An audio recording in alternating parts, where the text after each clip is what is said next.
easily get hangry, have a snack and a drink ready so that, you know, you're not distracted. And hello, Kat, welcome. What else? Worksheets, check. Hi, Liv. Who else is here? Hey, Modern Shar, are you going to be going over just, I guess, like housekeeping stuff? Like if, for instance, we can't attend one of the weekly meetings, because, I mean, I explained to you that I have yoga teacher training in between. Yes. Also, can you also explain like the pricing? Yes. So at the end, I'll talk about the pricing, and there's discount codes at the end. Incentive for you guys to stick around. I know it's going to be long, but yeah, we'll talk about like all the details about the program stuff at the end. Yeah. Okay. Yeah. But yeah, if you can't attend live sessions, everything's always recorded. So if you can't make it, and some people honestly don't like being in live sessions, they just prefer to watch on their own. So that's also an option. And you guys will have like unlimited access to the recording, so it's not like it's going to disappear in like 3 days or anything like that. So if you sign up, that's always going to be there for you. Hi guys. Hi Steven. Hi Pauline. Hi Sol or Soleil? Sole. Soleil. Hello Soleil. Nice to meet you. Nice to meet you too. I love this beret. Yeah. I put on makeup for you guys, so I'm not wearing pajamas today, so that fun pink beret. Okay. Who else? So as people are popping in, again, I just wanted to remind everybody to have their worksheets handy. You don't need to have them filled out. I know Liv asked me last night, she said she's trying to be a good student. Like, she's like, do I need to fill it out ahead of time? No, we're going to fill it out together. And I don't have it, but I will write it down in another paper. Okay, that's fine. There's one exercise where it would be helpful if you have it in front of you, because there's, you know, words and stuff in there, but the rest of it, you can just follow along with the question, Soleil. Okay. So, no biggie. Yeah. Okay. And again, I just wanted to remind everybody, we're going to be together around 2 hours. So like I mentioned earlier, if you get easily hangry, have a snack or a drink ready. And also, somebody asked earlier about headphones. You don't need them right now, although during the meditation part, it'd probably be best. You don't need it, but it'd probably be good to have it. And okay, let me see. We'll wait a few more minutes, but while we're waiting, so I'm just gonna go through a kind of like a rundown of the logistics of how we'll be communicating today. Normally, I love sharing. I love hearing voices, and I love seeing faces, but for the purpose of respecting people's time, I'm going to have most of our communication today be through the chat box, just so things flow better.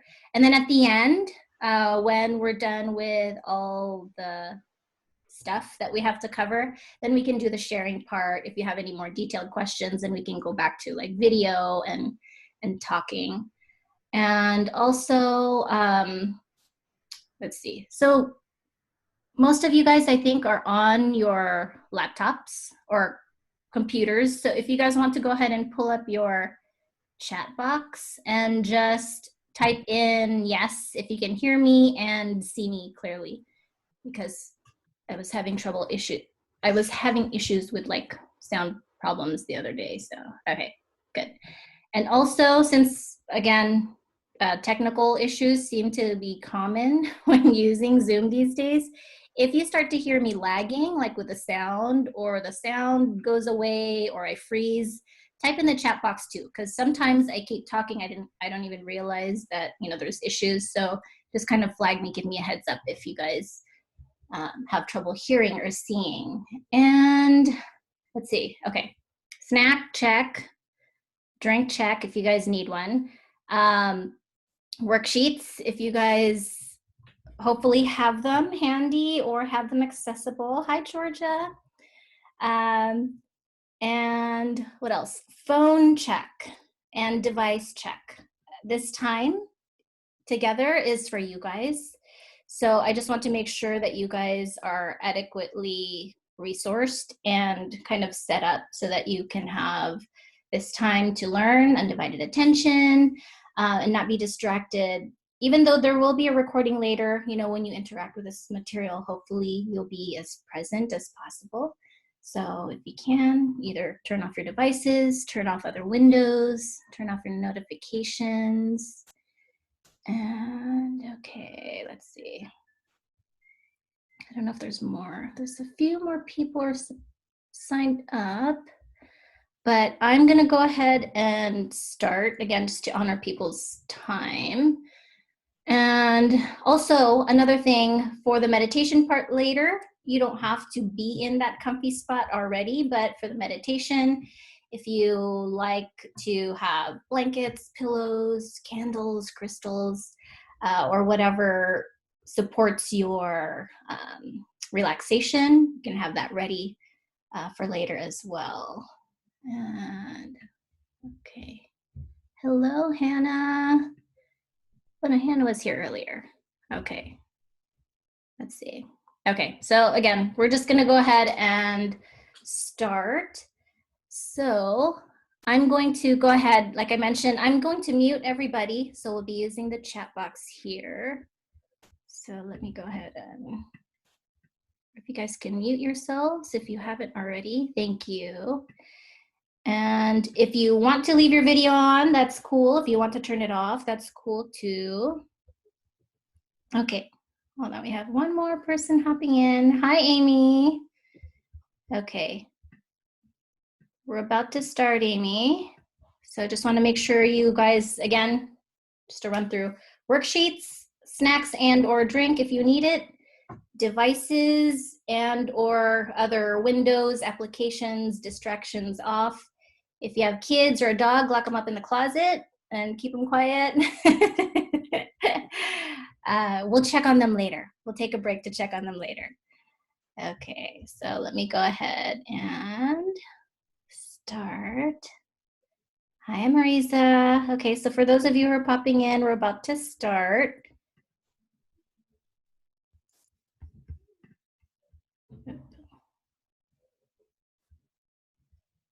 Okay, so let me get this screen up here.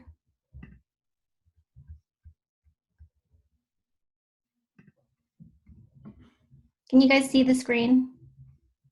The shared screen? Yeah, okay, cool. Okay, so I just wanted to thank everybody for being here. I'm gonna turn my video off too, because for the sake of the recording, I don't want my face plastered on the side. Hang on real quick. Okay, there we go. Okay, so I just wanted to thank everybody for being here. I know it's a time and attention commitment to be here and be present, so I just wanted to say thank you. And I know you're probably here today because you probably have a calling or a longing or maybe a dream that you've been wanting to bring to light. And you're probably here because you know that there's a better way, whether it's how to create, how to love, how to express yourself, and maybe how to thrive. And you're probably here because you feel it inside you. Those brilliant ideas, those visions and those dreams, they're all bubbling inside you. And you're probably here because you know that it's time to shine your light. And that knowing that's in you, all those ideas and those dreams, it's probably becoming more and more uncomfortable to ignore. And so that restlessness that you've been feeling in your chest is your unbridled potential. And it's nudging you to push the edges and explore what hasn't been done before. Not just hasn't been done before, but in a way that only you can. And so we're all here not just me, I'm not just you, but me too. I'm here too for the same reason. And it's because we're all willing to surrender to that nudge, and we're all willing to dive into our journey of self-discovery to see where it'll take us. And that light that we shine along the way as we go on our journey will show everyone around us that we're all capable and meant for so much more. And I know we've gone through ages where maybe we've been discouraged, maybe we've been distracted, and maybe even sometimes scared away from exploring the vastness of our potential just for the sake of security, safety, and maybe even conforming to the status quo. And for people like me and you, we know that the status quo is no longer enough. And now we find ourselves in this unprecedented situation where we're given such a powerful opportunity with so much time and space to be with ourselves so that we can really take a really good look within. And I know that you know this, and you probably really feel it strongly, that humanity is going through a powerful shift, and we're all feeling it in one way or another. And many of us are ready to step out of that darkness and the fog that we've been kept in. And these world events that are happening all around us, I know it sounds scary, or it might feel scary, or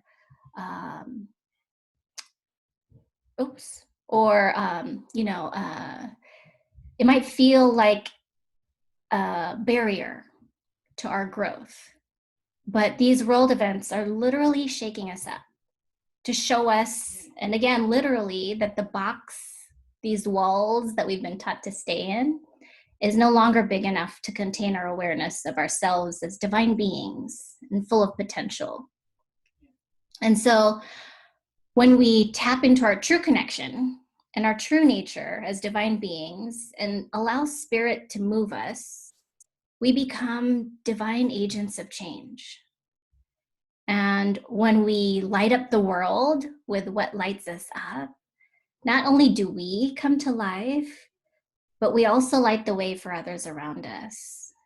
And when we allow ourselves to be moved by life, no matter how small the steps might seem, we collectively shift the world along with us. And as powerful as this period of transformation might feel, the fog of the collective confusion outside of us, like the world around us and what we see in the news, the fear and the doubt, might make it hard for you to find your way, your unique way through it all. And I've been there. I don't know about you guys, but I've spent most of my life winging it. And honestly, I'm tired of fumbling through it all.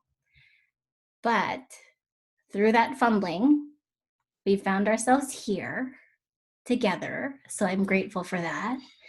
And something brought you here to activate your light, to get a clear picture of that future that your heart is longing to explore. And you're here to answer that call that's been silently but powerfully ringing in your heart. And you're here to deeply connect with that dream that's been patiently beckoning you to bring it to life. So if you're here, welcome. You're not lost. You're exactly where you need to be, already headed in the right direction. And you're probably itching to get this show on the road because you're ready to do the damn thing. I know I am. However, again, this time is for you. But before we dive into your journey, I just wanted to take some time to introduce myself for those who don't know me. Hello, hi. My name is Charmaine Illenberger, and I hold space through holding space. That's my business name. And I know the term holding space has been thrown around a lot. But for those who've never heard the term before, holding space is commonly used as a therapeutic term, and it refers to the act of being mindfully present to provide a safe, non-judgmental environment for somebody to simply express themselves and process their authentic feelings, for them to just like simply be themselves. And so holding space is simply, for me, simply witnessing another person be themselves however they choose to show up. And although there's other levels of meaning to holding space that I like to nerd out on and explain to people for brevity's sake, this therapeutic sense is basically the summary of what I do and what holding space is all about. And so I've been holding space for others in their journey of self-discovery for about 5 years now. And I do Akashic record readings, I do guided meditation, hypnosis sessions, and intuitive guidance is what my offerings are usually, what they usually are. And most of my clients come to me during periods of difficulty when they're looking for guidance and deeper meaning that honestly the real world can't provide. And with everything that's been going on around us and in the world, there's a huge wave of people going through this powerful shakeup right now. And what people usually discover is that these periods of real world difficulty or discomfort, or these are the times that crack us open to remember that there's this truth, there's this pervasive truth that there's something more to us and this physical world that we live in.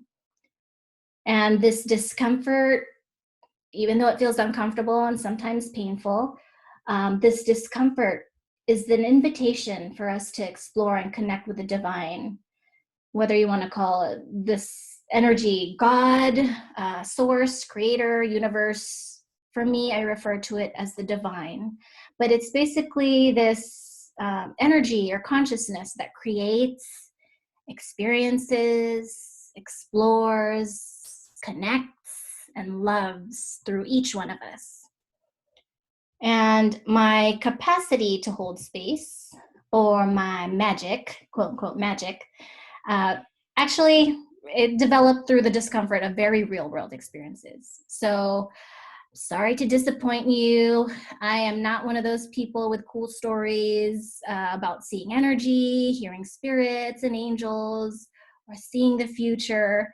And I wasn't born or raised knowing what my divine purpose was. Instead, my life is actually like how I started or how I came into being here. I've had to go through the discomfort of real life situations.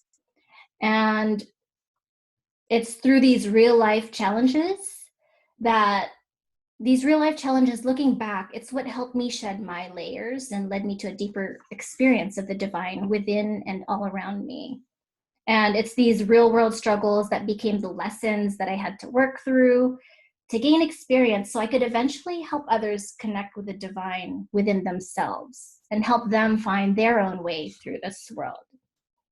And so just to give you a little bit of a background, I grew up moving back and forth between the Philippines and the States when I was young, and having divorced parents, in addition to adjusting to different cultures and people, and being a chubby kid. Well, I mean, I'm still chubby, so just being chubby most of my life, and, you know, going through cycles of rejection with friends, I struggled to be comfortable with myself and find a true sense of belonging.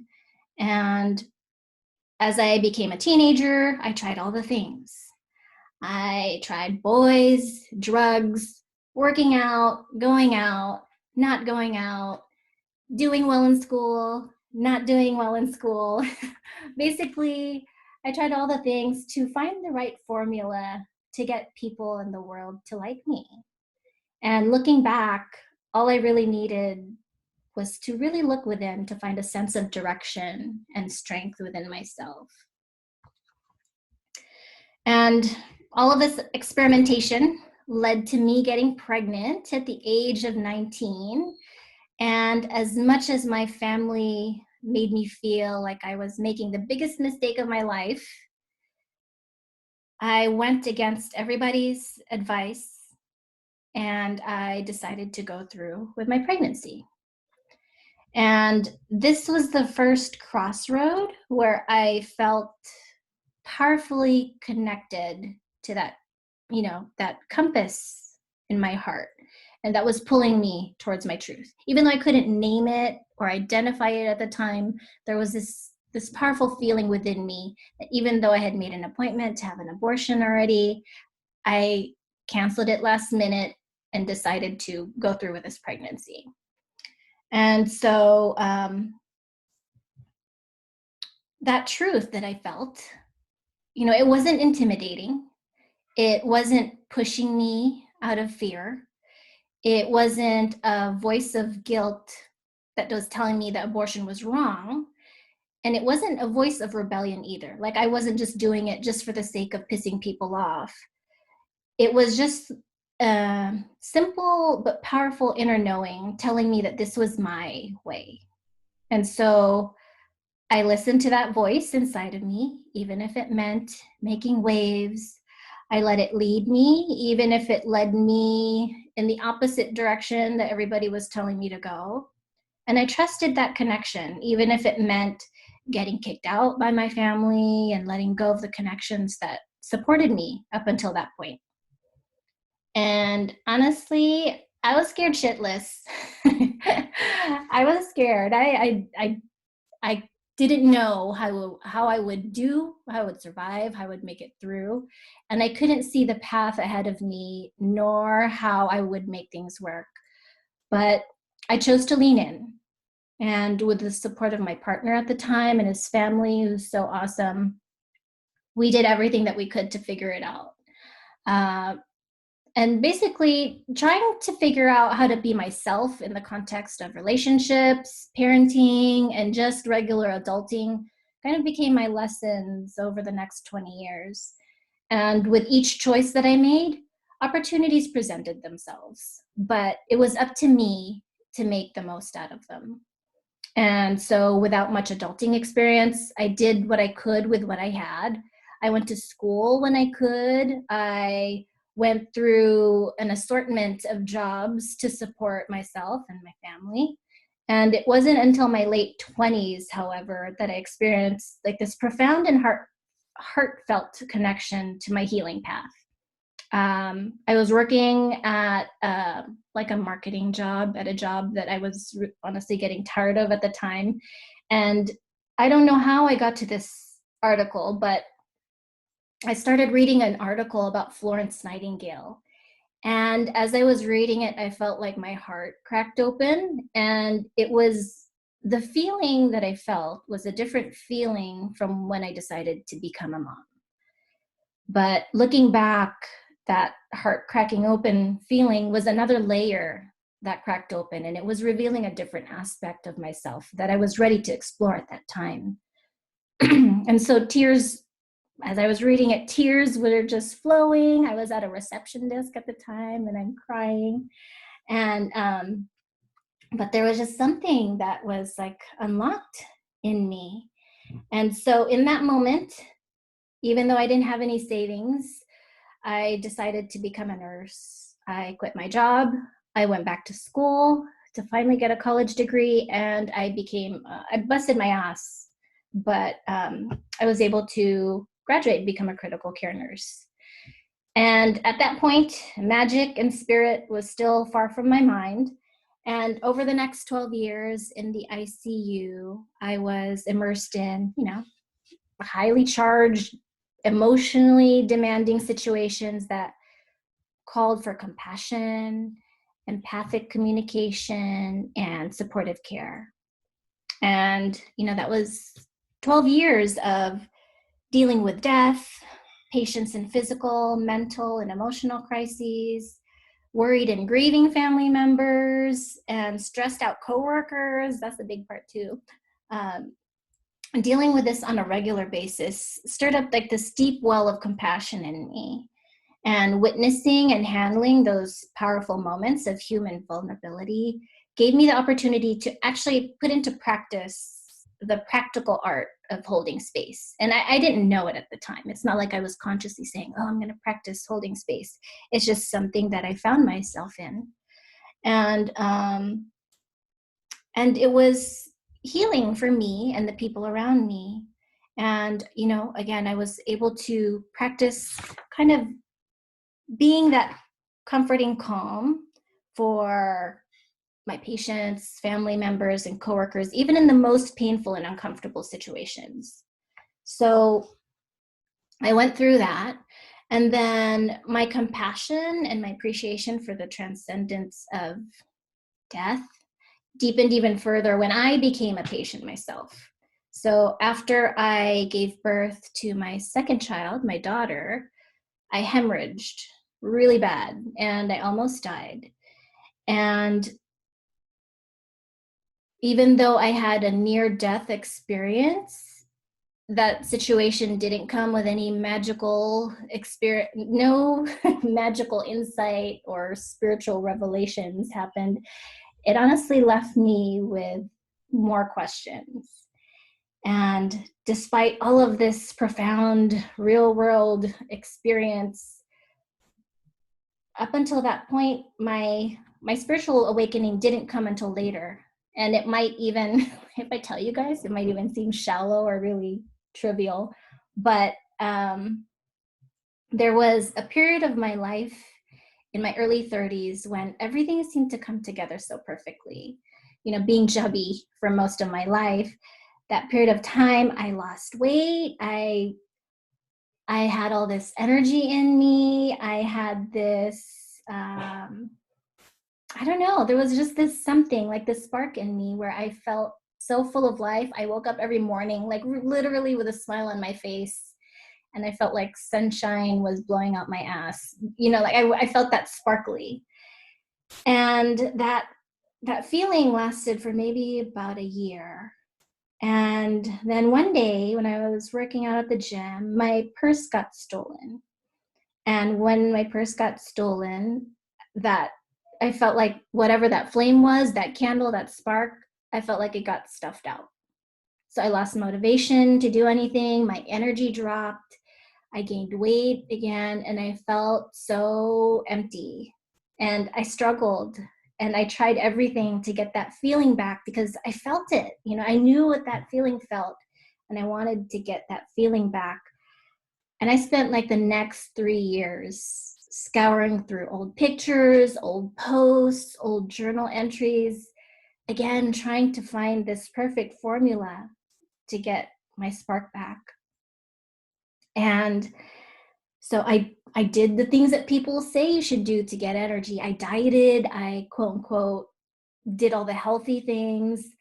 I lost even more weight, but even that didn't light my fire.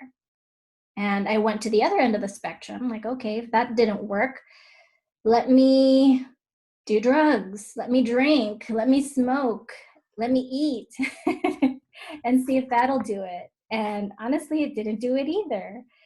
And I felt even worse. You know, I felt like I was stuck in the past, yearning for that idea of this perfect me that once existed. And eventually I just stopped trying. And then one day, it's gonna sound weird, but I opened an email for like an Amazon local coupon for a $35 deal for a psychic reading. And up until this point, I wasn't really into the quote unquote woo-woo stuff.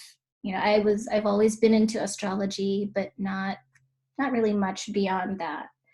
But, you know, since I kind of, not really, I didn't feel desperate necessarily, but I was just like, well, it's $35.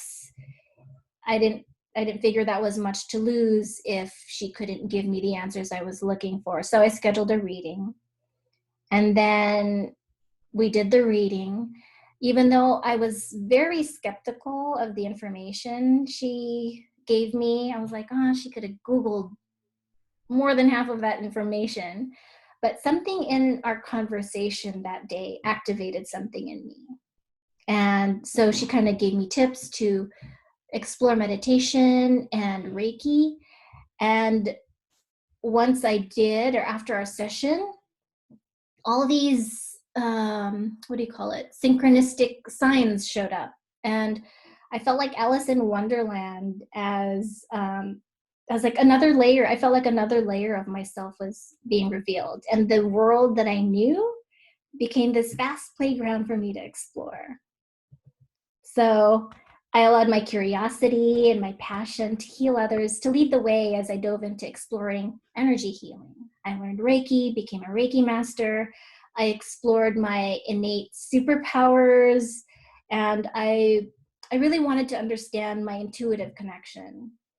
So I learned how to do Akashic record readings. So being able to explore this mysterious intangibleness of the soul, or my soul, helped me make sense of the physical world that I felt I was trudging through. And I realized that all those times that I felt lost, when I was at those crossroads in my life, it was my connection to the divine, my inner guidance that pulled me through.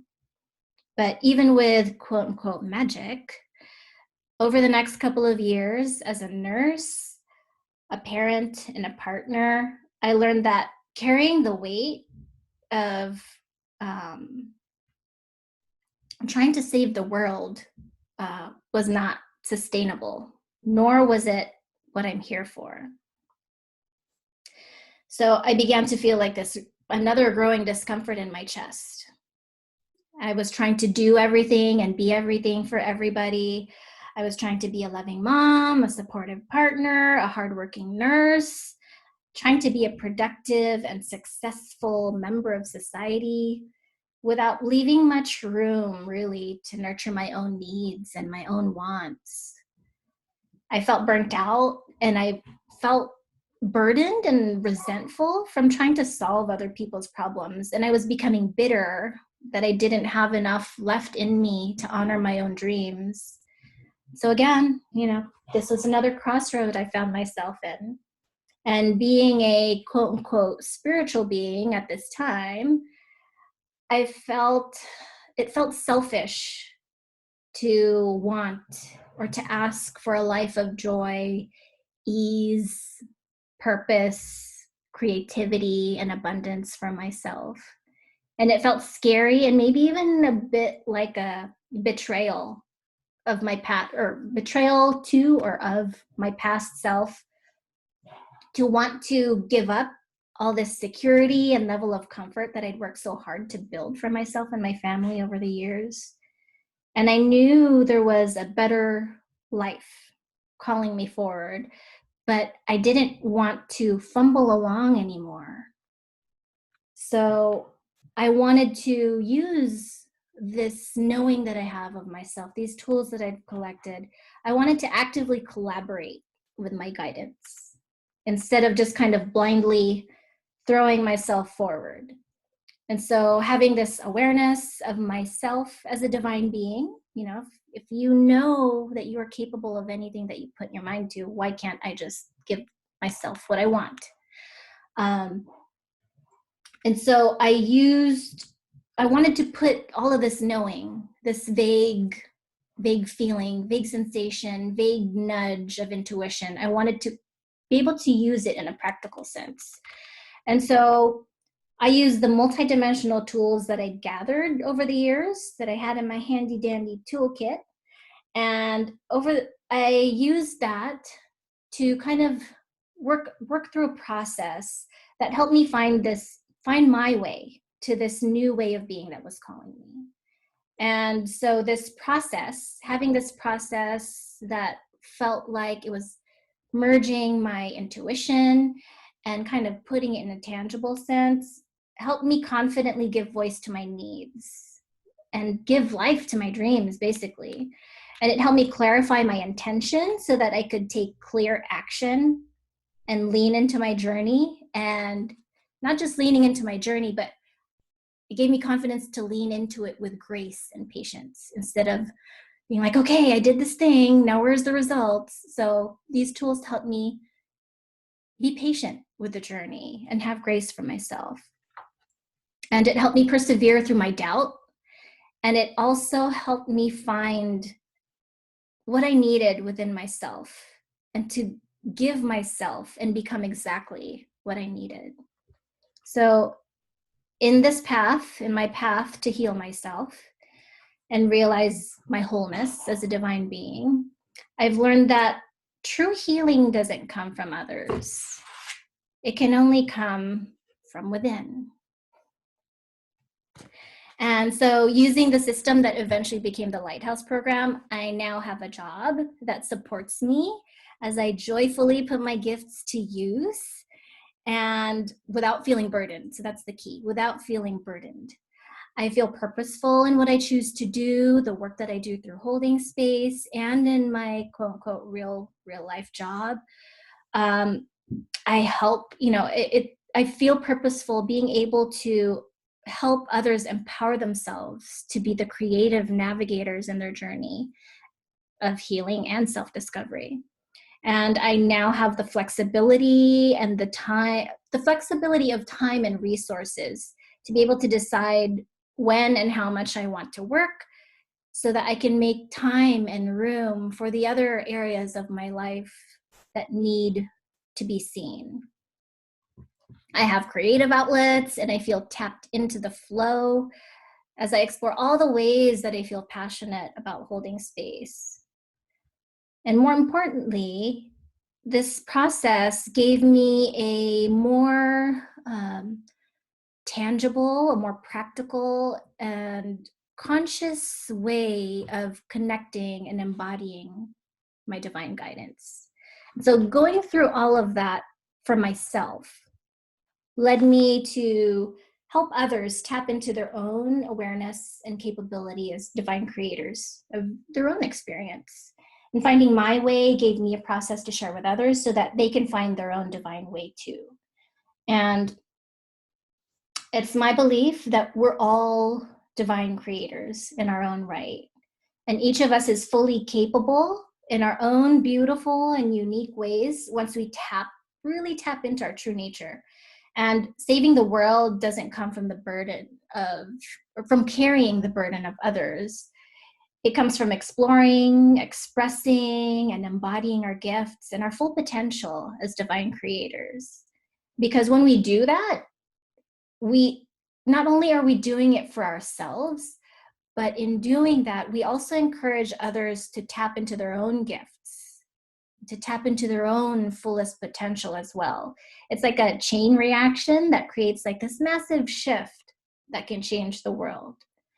And when each of us is living our brilliant ideas and our authentic divine truth, we become pieces of the puzzle that fit together. And when we fit together, we can create this world that we know, that our hearts know is possible. And we can collectively see a bigger picture emerge. And so that's why I believe that makes us all, each one of us, divine agents of change. And we're all in this journey together. So it's not like it's just my journey or yours. It's our individual journey is our collective journey. So I wanted to thank each and every one of you for leaning into your calling and accepting this invitation to join me in this lighthouse journey today to activate your light within. And it's my belief that we are all aspects of the divine, and each one of us originates from the source of divine light, and we are sent out to explore, create, and know ourselves so that information goes back to source so it can know itself. And you may or may not share this belief, and that's totally fine. But I just wanted to share this with you because I want you to know where I'm coming from, since this is the basis of everything, all my offerings. If the divine or God or source is light, each one of us on a soul level is like a unique frequency or a unique color in that spectrum of divine light. Or it's like one of those, kind of like in the picture, it's like one of those fiber optic light toys where, you know, there's a light source, and each fiber, each strand carries that light through its length and shines it. So I see us on a soul level kind of like that. And we are each individual strand, or each soul, we are all individuated in all these unique permutations of possibilities, so that the divine itself can have different possibilities to explore and know itself. So within each one of us lies a whole universe of possibilities just waiting for us to explore, express, and experience. So just like when we travel to different countries in the world, there are so many locations, so many possibilities that's available to us. We have different facets of ourselves, different ways of being, different identities, and different experiences that we can immerse ourselves in. And within each one of us is a universe of possibilities that already exist. And each point, or each possibility, is like a point on a map. And it's just waiting for our awareness to, quote unquote, land on it. And although we have this whole world, or the whole universe, to explore, in our current awareness and experience of our reality, time and space act as kind of blinders or constraints. And it allows us to select which point on this map we're going to experience. And with these blinders of time and space that kind of restrict us and allow us to focus, we can only focus and be present for the here and now. So how do we know which possibility to focus on and experience as reality? So I know in some teachings, desire is discouraged. So in some teachings, allowing ourselves to feel drawn to want a certain experience is usually associated with ego. And ego is such a bad word these days, ego is bad. But the logical mind is also tied to ego. And we're often told that we need to surrender to, quote unquote, God's will or to the divine. And some interpret this as inaction. Like we should deny this desire to move forward or to change our situation because we need to surrender to the divine. And so I bought into this before. So being a, quote unquote, good spiritual person, this interpretation that I had to deny my desires was what blocked me before from leaning into that next level of my journey that was calling me forward. But when I dug deep and really looked within, I could feel that this desire, or this longing that was calling me forward, it came from deep within my heart. And it was a message from my soul trying to show me that there was a better way. And so connecting with that desire, I felt like it was an invitation. So it wasn't something I should bury or deny or shame away. It was simply the divine asking me to be a conduit so it could experience a new situation, and accepting that invitation to let the divine move me and move through me. That is the act of surrender, not inaction. So surrendering to that knowing, surrendering to that invitation to be moved is the act of surrender. So this desire that I was feeling was a nudge for me to explore a new way to be a mother, a new way to be a partner, a new way to be a nurse, a new way just to be a divine being. And that longing that I was feeling was an invitation for me to find my way. Now, it's through our heart-led, inspired desires for new experiences that we've been called, that's how we're called to move, basically, from one experience to the next. And it's this collaboration between inspiration, which is that longing in our hearts, our dreams, and logic of the ego. We're going to be friends with our ego that will help us actually get there. And it's as we go from destination to destination, as you can see in this map, we experience a new aspect of the wholeness of our being. And with each aspect that we explore is a new possibility that we also allow ourselves to explore. So when we activate our light today in our field trip, we'll be connecting with our inner compass to really guide us and show us the way. And so this inner guidance is that quiet voice of divine wisdom that's always trying to show us the way to these rich experiences that our soul asked for us to experience in this lifetime. But the way traditional society has shaped us and trained us to fit in a box, a lot of us have simply forgotten how to use that compass. We've been taught to rely on other people who we think know better than us or maybe might be more powerful than us to show us the way. And I don't know about the news. I don't know if you know who our president is, but that's not always going to work. So over time, when we keep relying on other people to show us the way or to tell us what to do, our connections weaken and we lose trust when our own heart tries to show us the way, tries to point us to new ideas, possibilities, and dreams that might lead us outside of the box. So the longer we stay in situations that are no longer serving our growth or our truth, our souls become more restless.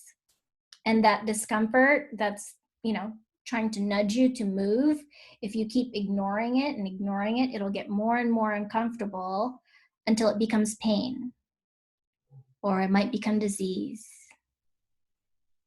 And sometimes it takes excruciating pain to get us moving. So that's okay. Pain is our friend because it's a messenger. And sometimes it takes that excruciating pain to get us moving towards a new way of being. And it's no longer a question of if you deserve to have your dreams come true. It's just simply your birthright. All possibilities already exist. We just simply need to choose to step into them and embody them, to experience them.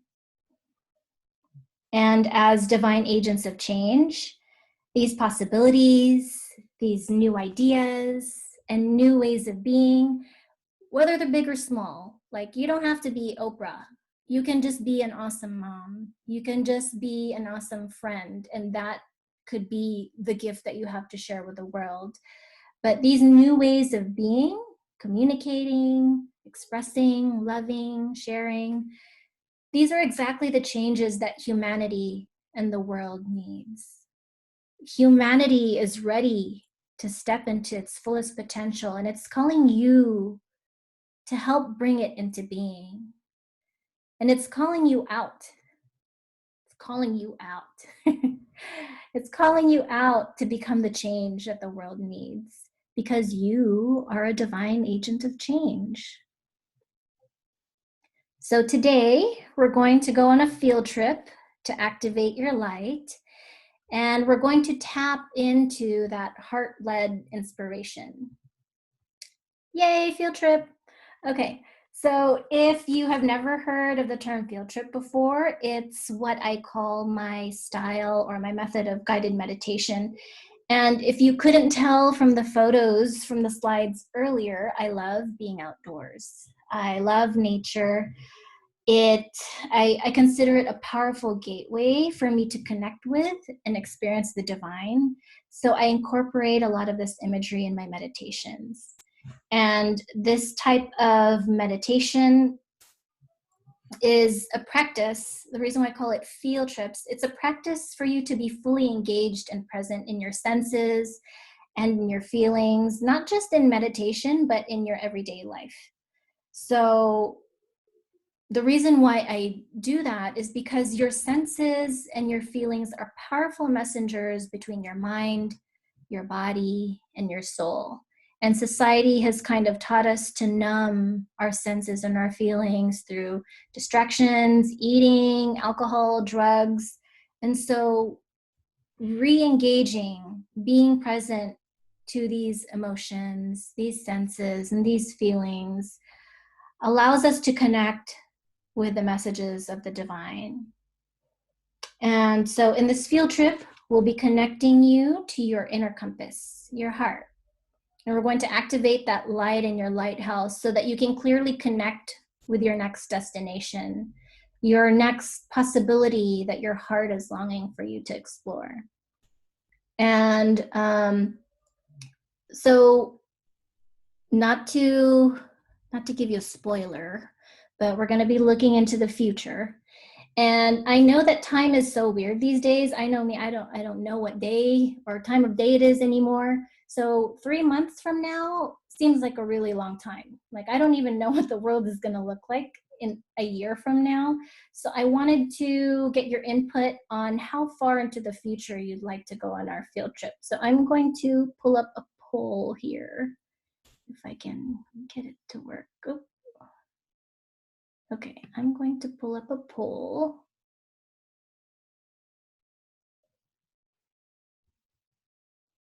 Hold on. Oop. Okay, so if you guys can see the poll, let me know how far ahead do you want to go? Okay. And so while we're waiting, I just wanted to ask if anybody has not meditated before or maybe feels apprehensive about meditation. So if you have any hesitancy or maybe you've had problems meditating in the past before, go ahead and type it in the chat box if you want.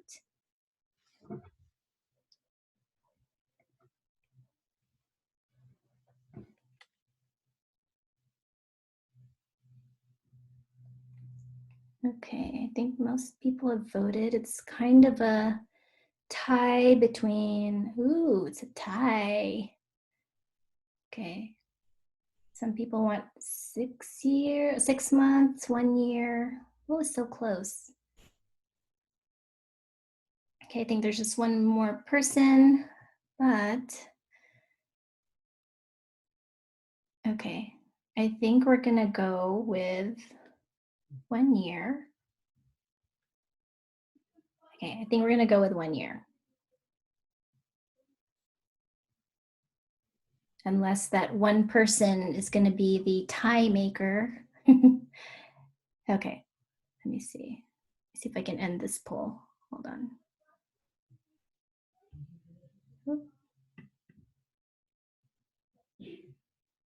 Hang on, guys. Just bear with me.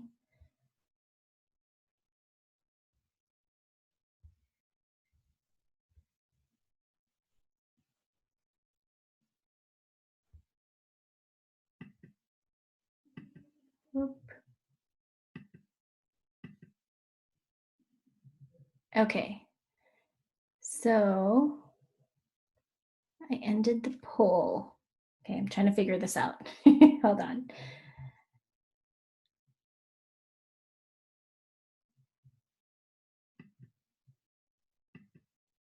Okay, we ended the poll. All right. So I don't think nobody said that they have any problems with meditation, but just for the sake of people who might be watching the recording after, I just wanted to do a quick introduction to my take on meditation. Some people get intimidated because they usually think that meditation has to look a certain way. And That's not my image of meditation. When people think of meditation, they usually think that you have to empty your mind completely of any thoughts to be a successful meditator. But again, I don't share that sentiment. That might work for some people, that's cool, but everybody's different. I consider meditation as any exercise or practice that helps you be present. So meditation can be anything from running, walking in nature, swimming, feeling the water run down your skin in a shower. So it's not always just sitting with your eyes closed or laying down with your eyes closed. So when I do these meditations, I always try to remind everybody not to judge their experience.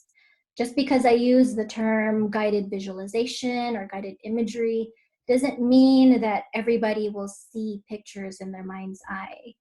We all connect with our guidance and our intuition in different ways. So some might see pictures, some might hear words or sounds instead. Some might feel bodily sensations instead, like goosebumps, chills, tingling, heat. Or you might just have like this gut instinct.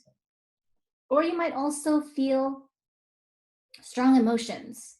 You might also have a download of insights, kind of like how when you're reading a book, you might just have a knowing of a situation even though you don't see it. So those are all different ways to experience a field trip. And our field trip will take about 20 to 30 minutes. So, oh wait, hold on. Wait, hold on. So I just wanted to emphasize again that all of us are capable of connecting with our guidance. And again, our senses, our emotions, our feelings are a way for our guidance to connect with us. So just like muscles, if you don't meditate a lot, or if you are new to connecting with your intuition, your senses might not be as strong as others, especially if you don't use them. So it might be a little rusty, and that's cool. But meditation, again, is a practice that can strengthen these connections. So when we go on our field trip, don't judge your experience. You didn't fail if you didn't see anything. Just be curious and open up and allow yourself to explore all of your senses. And your experience will be unique to you and will be exactly what you need. So if you end up falling asleep, which is common, don't worry. You didn't fail at meditating. If you fall asleep, honestly, maybe you just need sleep. Maybe you just need rest and you're tired and your mind just needs to relax. So it's okay. And again, a reminder that the recording will be available to you. So if you fall asleep, enjoy your nap if you happen to fall asleep. And remember that this experience and journey is for you. So allow yourself to trust and receive exactly what is meant for you. So again, our field trip is going to take about 20 to 30 minutes. Do you guys need a break to go to the bathroom or check on your kids in the closet or stretch or get comfy? Do you guys want a break? Just type in yes if you need a break. Yes. No? Yes, break. Okay. We'll just take a 5-minute break. So if you need to grab a drink, go to the bathroom, go ahead and do that. And if you're watching this in the recording, just go ahead and pause it. I will edit this 5 minutes out. So go ahead and we'll take 5 minutes. And I'll see you guys here in a few.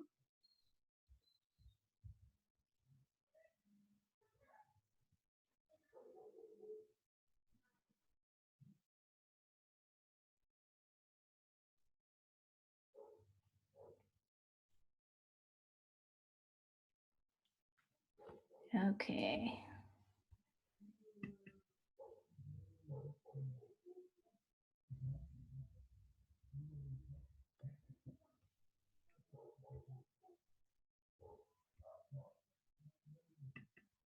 Oopsie.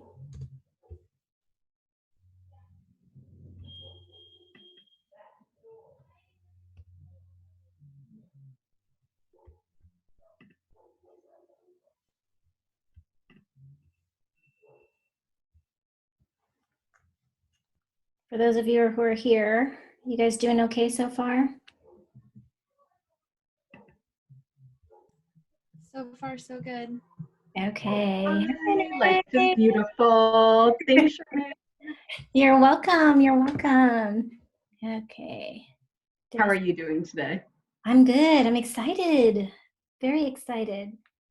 Let me just put my timer here. Okay. I think we're on schedule. Is anybody like on a time crunch where they need to be out of here by 3 exactly? You guys are good? Okay. So I don't know if you were here earlier, Renee, but like if you want to share or have any questions, detailed questions, we'll save them for the end. Okay.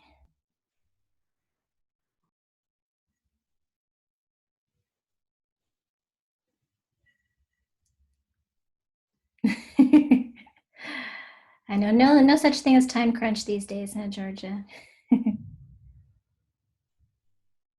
Okay, Trina. Yeah, if you need to leave, whether it's now or, you know, if you get interrupted and you have to leave, that's totally cool. Like I mentioned, you'll get the recording after, so no FOMO ever. So you will get what you need when you need it, when you're ready for it.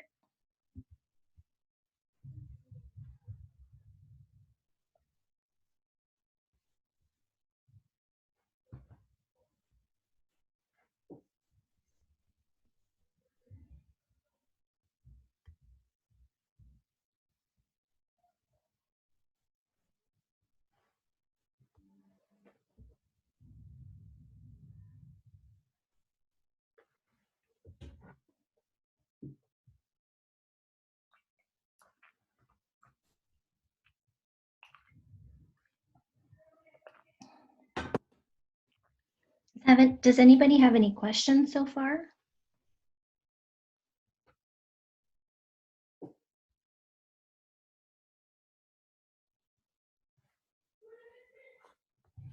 Okay. Oops. Oops. Where's my timer?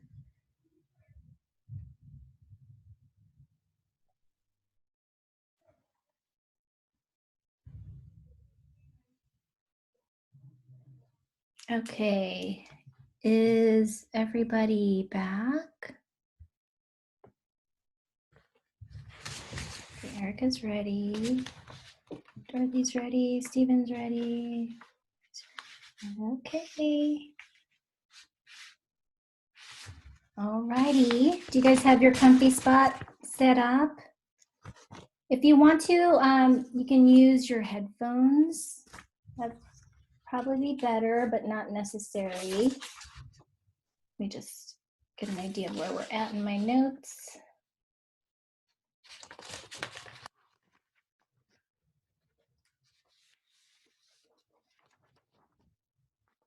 Okay, I'm going to turn my video off again, and I will give you a better view to look at.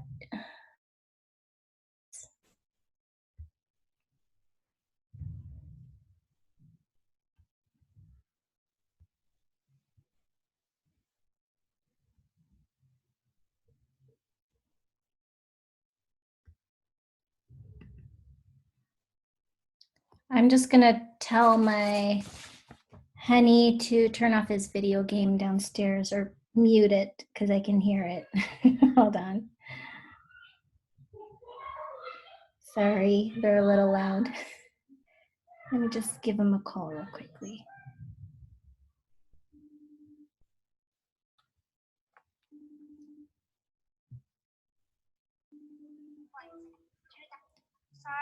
Yes, be quiet. Thank you. Tell Daddy to use his headphones. Okay, thanks. Bye. Okay. There we go. Okay, yay, field trip. Let me just pull up the chat screen again.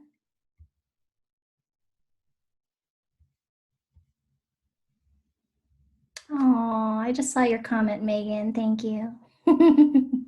Making me blush. Okay. All right, hold on.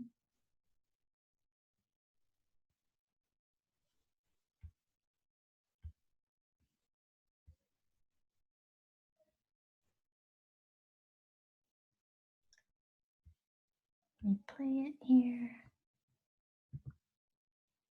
Okay, so go ahead and get comfortable in your comfy spot and just relax. You can either choose to sit down or lay down. Whatever position you'll be comfortable in for the next 20 to 30 minutes is fine.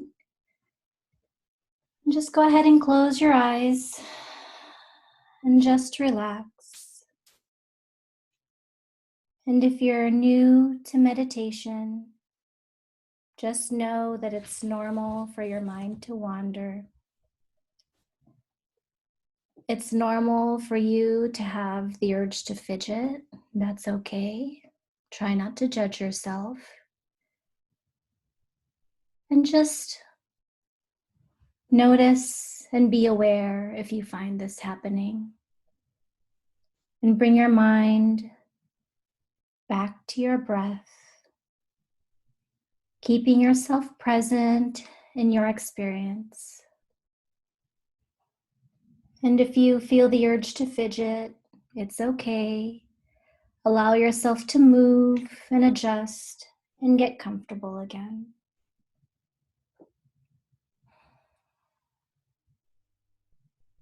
And I want you to just take a moment to think of an intention or maybe a question that you'd like to hold space for in this sacred time we're spending together.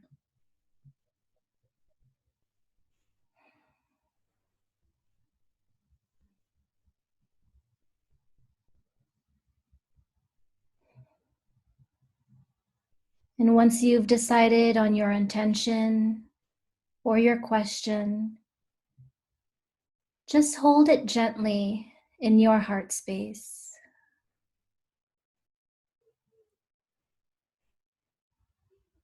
And take a slow, deep breath in through the nose, feeling gratitude as this fresh, clean air rushes into your body. And exhale, making any sounds that feel natural as you release and clear any tension in your body. Deep inhale again, giving thanks for our ability to receive this gift of life. Now let your tummy surrender and relax as you release anything that doesn't serve your mind, body, and spirit at this time. And once again, inhale, being present to the feeling of being filled with love. And exhale, letting go of any fear within you.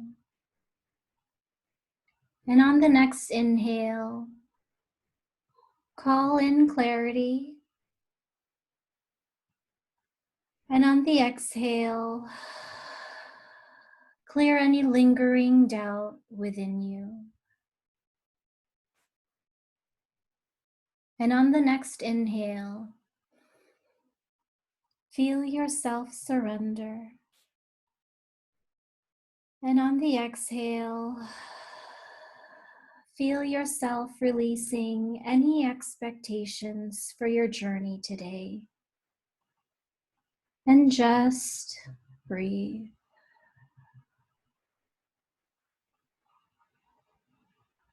Now I want you to imagine yourself standing at a beach.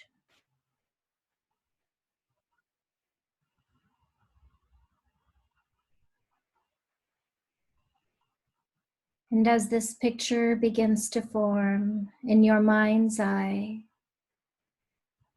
I want you to notice your surroundings.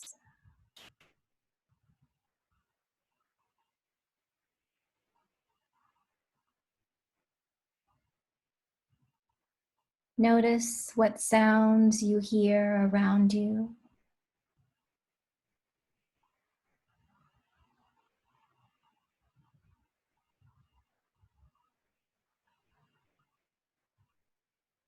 And notice what it feels like in your body to be here.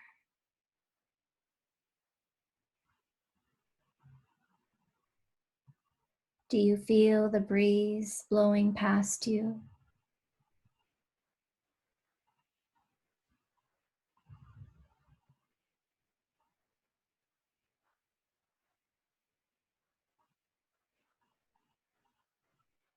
What scent fills your nose as you take a deep breath in?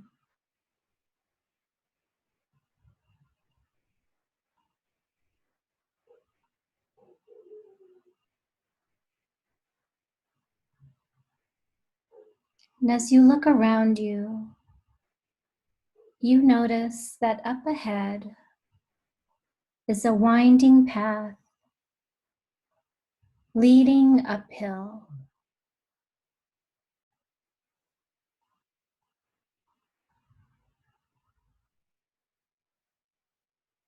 And as you follow this path with your eyes, you can see that the path twists and turns as it leads to a lighthouse at the top of the hill.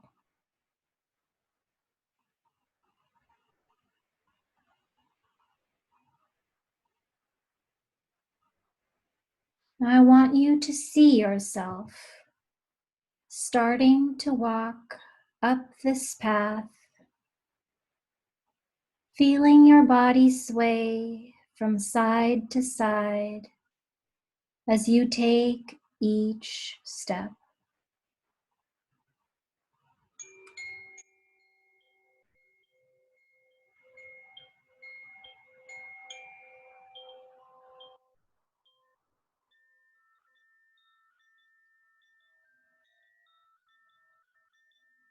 And as you're walking,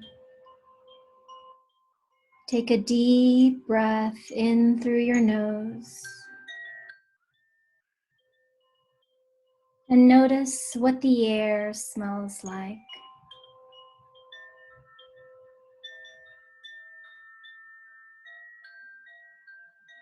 And notice how the air feels as it fills your lungs.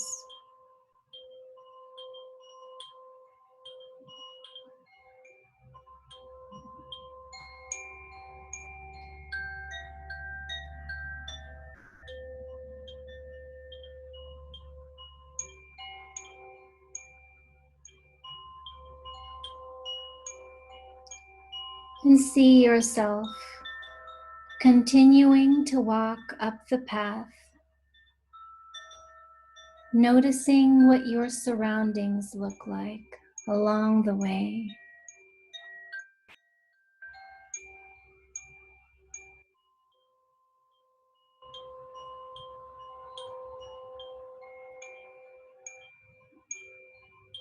Notice any plants, people, or animals that you see along the way.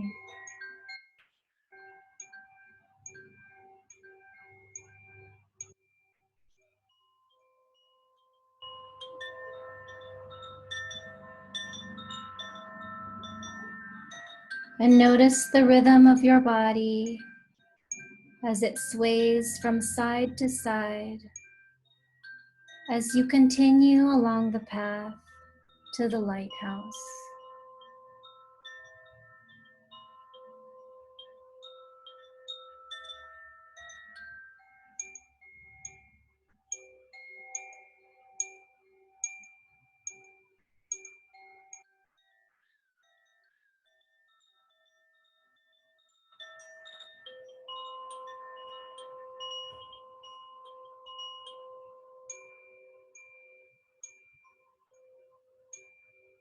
Once you reach the lighthouse, notice what it looks like.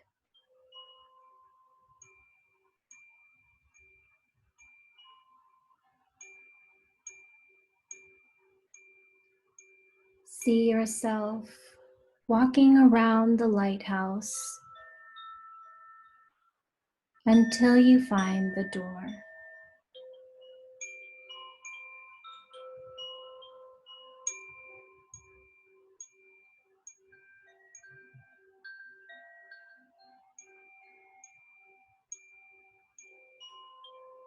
Once you found the door, you notice that it's unlocked.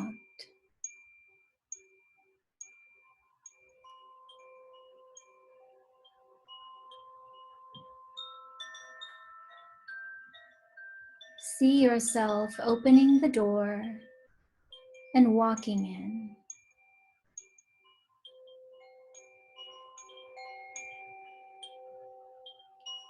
And as you enter, you find a spiral staircase leading to the top of the lighthouse. Now go ahead and see yourself walking up the stairs, counting your steps as you go. 1, 2, 3, 4, 5, 6, 7, 8, 9. Continue walking up the stairs until you reach the top.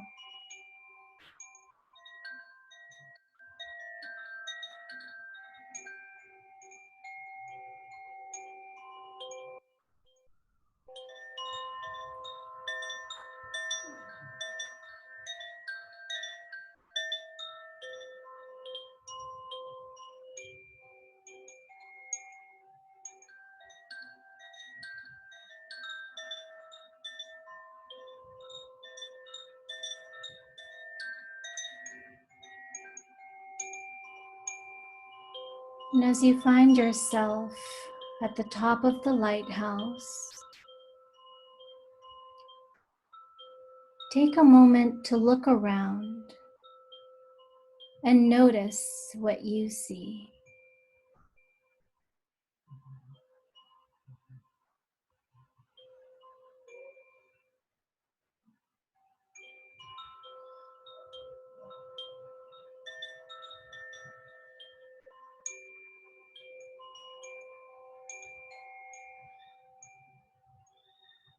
Now go ahead and look out into the ocean as far as your eye can see.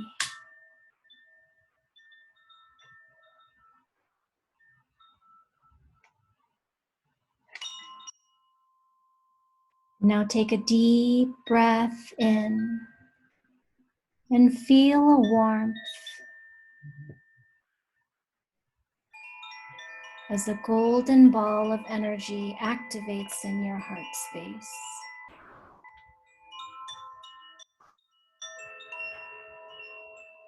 Imagine love and hope rushing in with each inhale,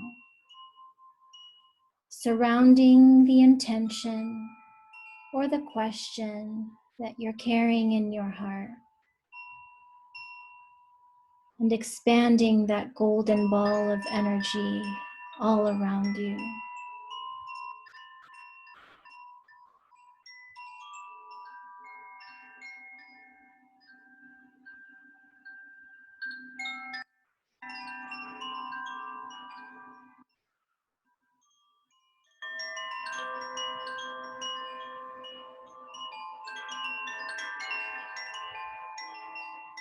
Now take one more deep breath in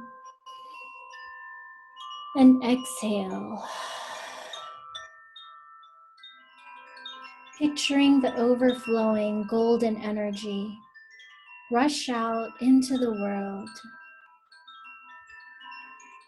carrying your intention with it, fueled by hope.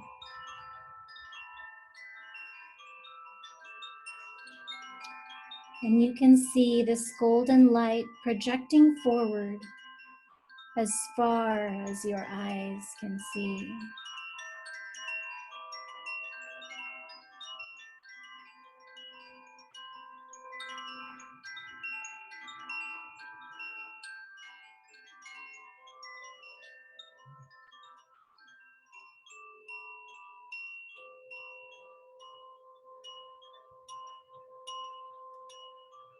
And as the light illuminates your line of sight,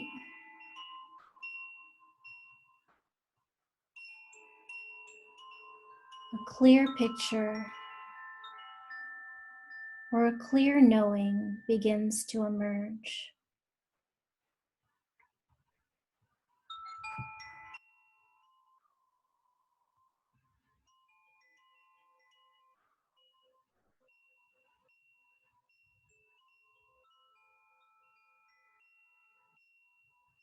And this vision is the life your heart has in store for you.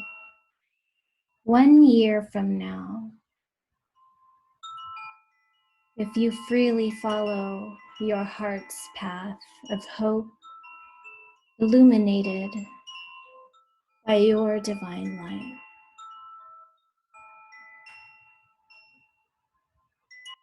Now take another deep breath in as you feel your heart's energy become more and more vibrant.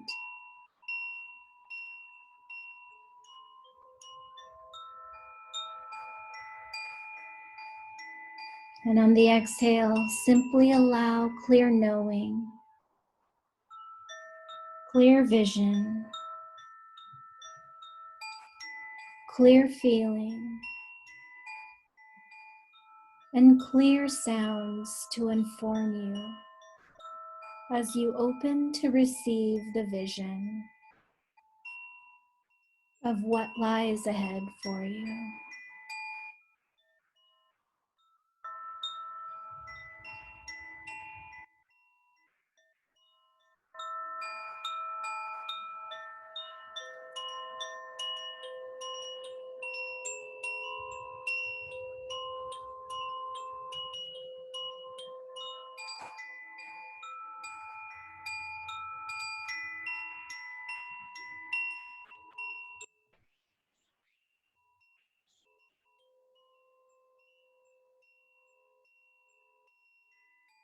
What do you see?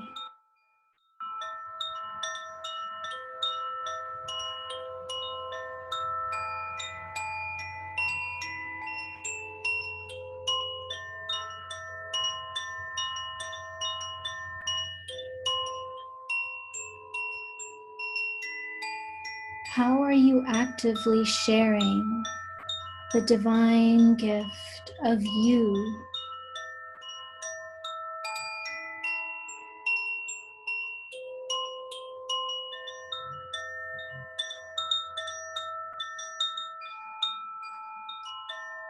And what creative gifts, medicine, or service are you openly sharing?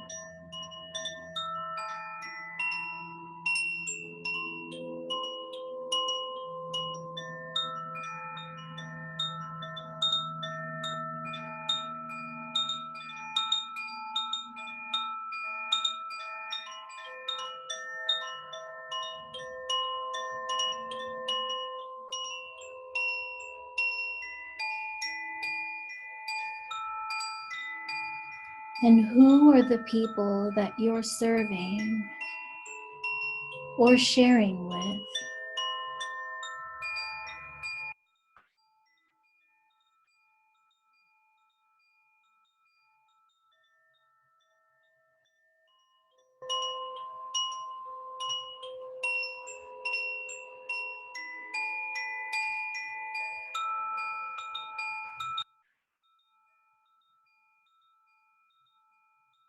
And who are the important people who are actively supporting you as you live your heart's longing?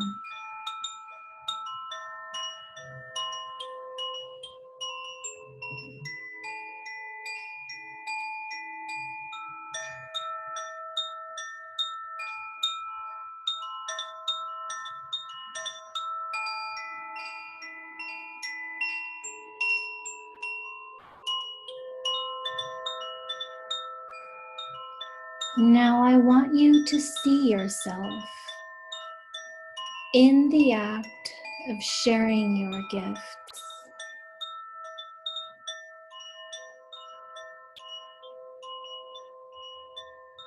What do you look like?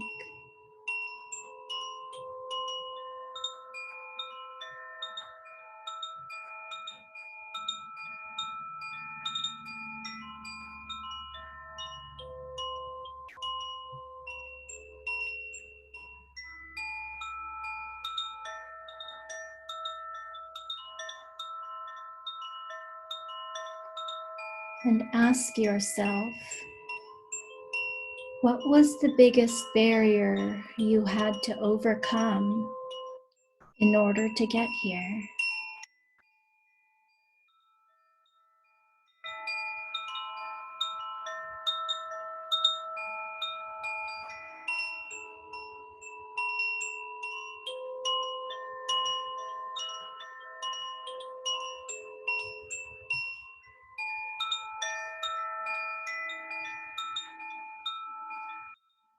And ask your future self for any words or advice or insight.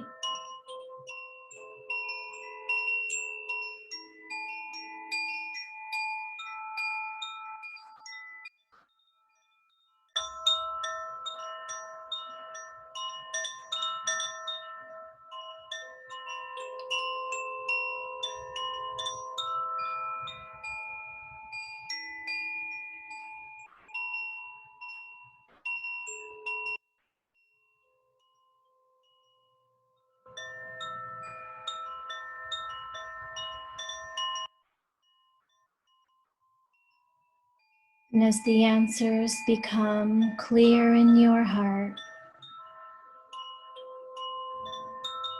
clear in your mind, and clear in your body,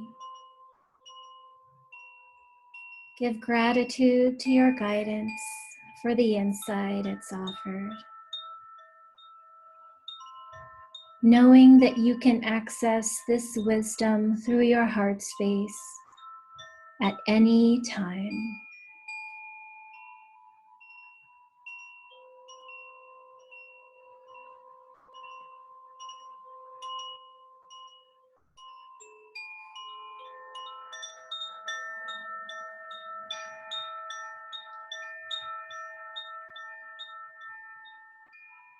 And as you offer your gratitude, take another deep breath in as you call back your heart energy and feel it return back into your body, filling you with warmth and light.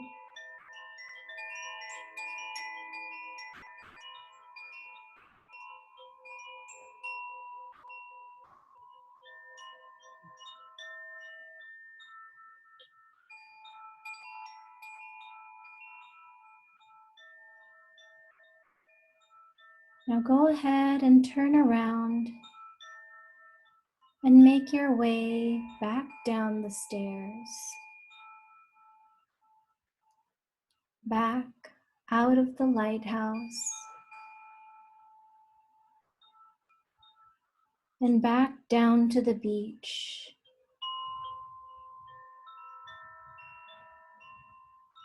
Back into your space,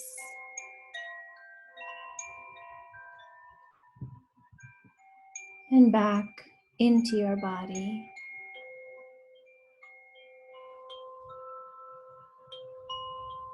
And on the count of 5, you'll be back in your body, remembering everything you just experienced. 1, 2, you're beginning to breathe faster, and the blood circulating faster as you find yourself back here, now, and you're very much aware of your physical body. And 3, 4, You're becoming aware of the sounds in your room. You're very much aware of your physical surroundings because you are oriented back here, now, in this time and this place, and you're waking up now. And 5, you're back in your room, back in your body, wide awake, wide awake, wide awake, and feeling wonderful all over, remembering everything you experienced so that you can take a few minutes to take that first page of your worksheet and write everything down.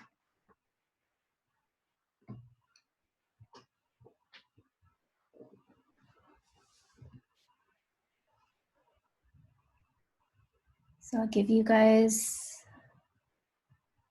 about maybe 5 minutes to settle in, write your thoughts down, and while it's still fresh in your mind, answer the questions on that first sheet of your worksheet.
And I think it's Soleil.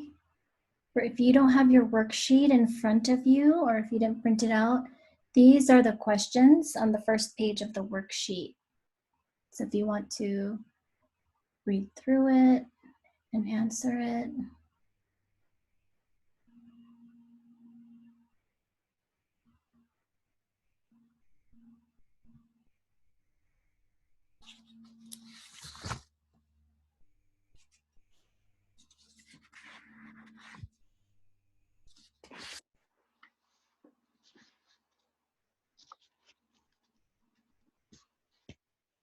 Okay, great.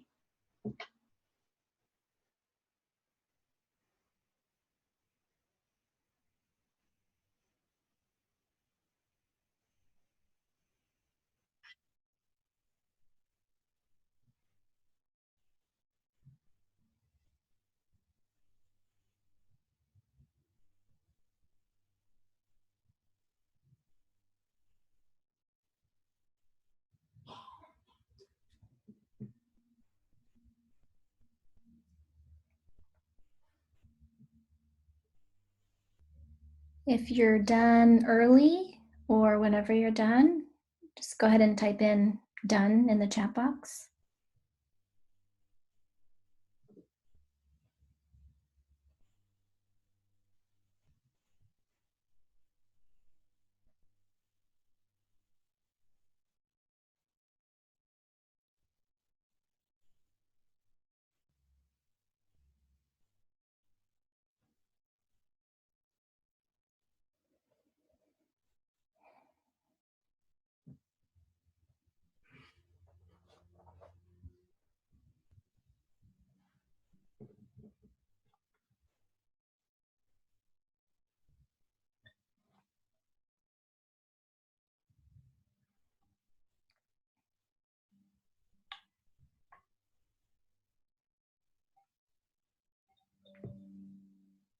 Wish I had a Jeopardy theme song. Okay, Trina's done.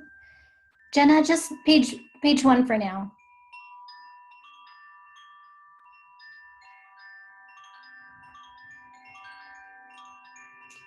Okay, I think most people are finishing up.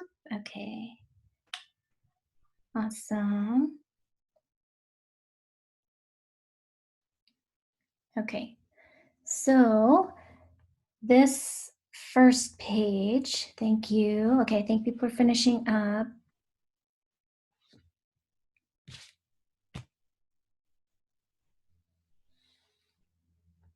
And also, I just wanted to say, I realized this last night.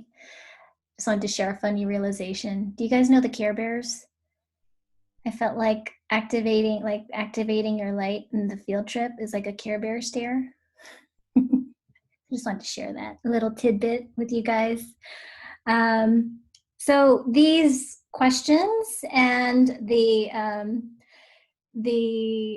I'm glad you guys know the Care Bears. I thought I was dating myself. Yay, Care Bears. I love them too. And also Rainbow Bright. But anyways, I digress. Yeah, Care Bear stare. So whenever you think of activating your light, you can think of Care Bear stare. Okay, so these questions. So basically the Lighthouse program is all about kind of merging your intuition with logic. So we use the field trip to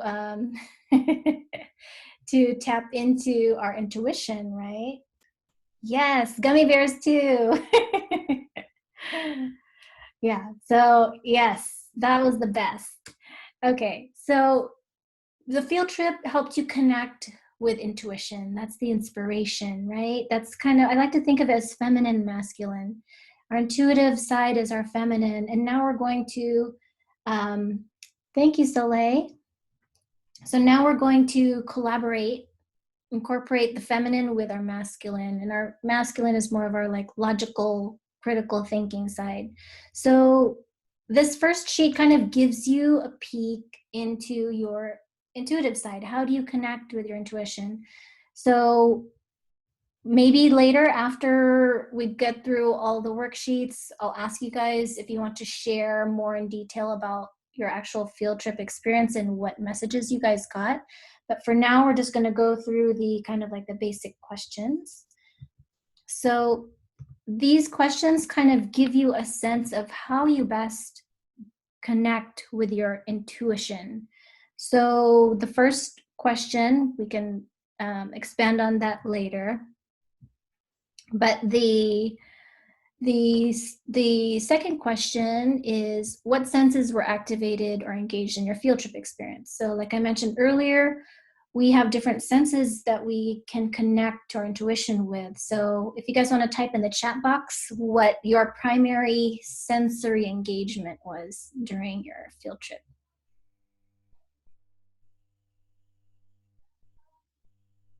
Okay, Dorothy said sight and hearing, Katrina sight, Pauline is knowing, Chantel is smell, Renee is visions, knowing, Kat sight and feeling,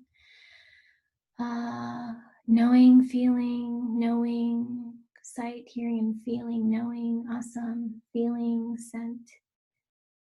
Okay, awesome.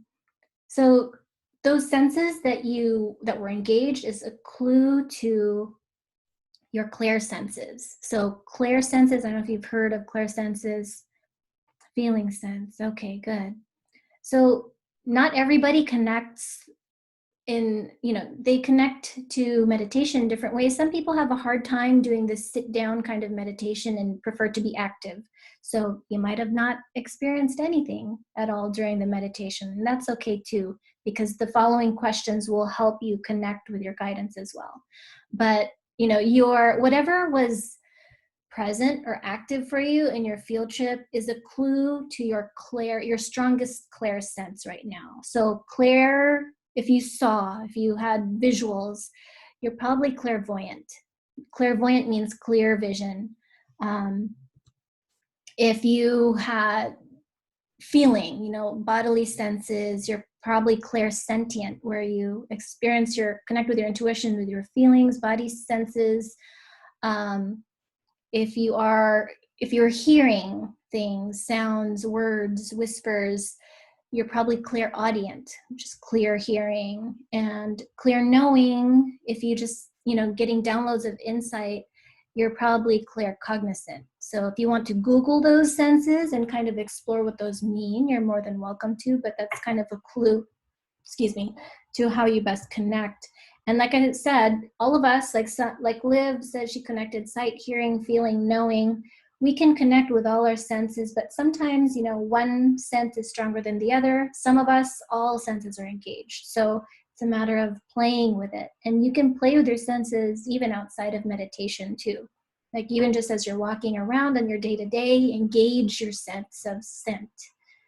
Like do those things that we did in the field trip. Just take a deep breath in, notice how the air feels, activate your hearing, and really try to hear the noises around you and be present for the insights that come through for you.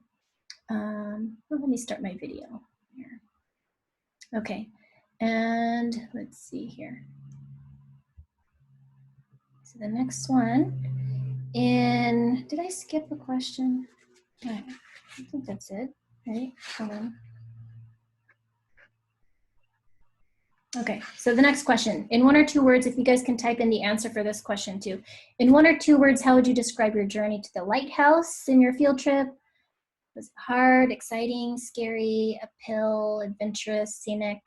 I know Jenna, last time we did this one, she said it was like a fun, super fun adventure. So I'm curious to see if it's the same. Okay, scenic and adventurous, emotional, profound, surprising, supportive and knowing, exciting and scenic, awesome. Adventurous, hard, overwhelming, thrilling, curious, calming, curious, scenic. I love these words. Scenic, beautiful and alive, nurturing, whole. Uphill and scenic felt super exciting, awesome. Exciting, scenic, quiet, slow. Uphill, but also flowed and was not difficult. Beautiful and into a starry universe of a lighthouse. Beautiful, scenic, and alive. Okay, thank you for sharing those beautiful words. And I can feel it, just from reading those words. Words are so powerful. You can feel the energy behind it. So thank you for sharing that. So my sense, and you may or may not believe this, is that how you felt in your journey going to the lighthouse is basically how you see your journey ahead, maybe for the next year. Like this is how the energy that you are kind of anticipating the next year with. So if you said it's quiet and slow, maybe you're just anticipating that your journey for the next year will be quiet and slow.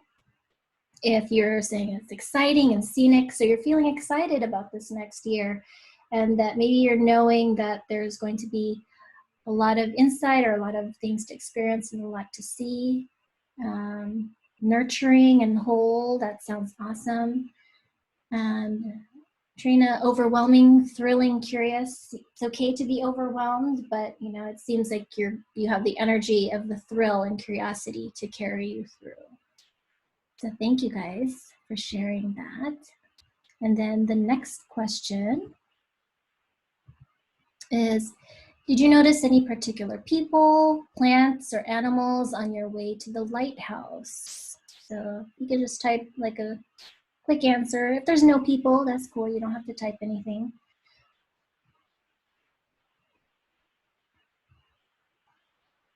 Ooh, black crow. Intriguing, mysterious.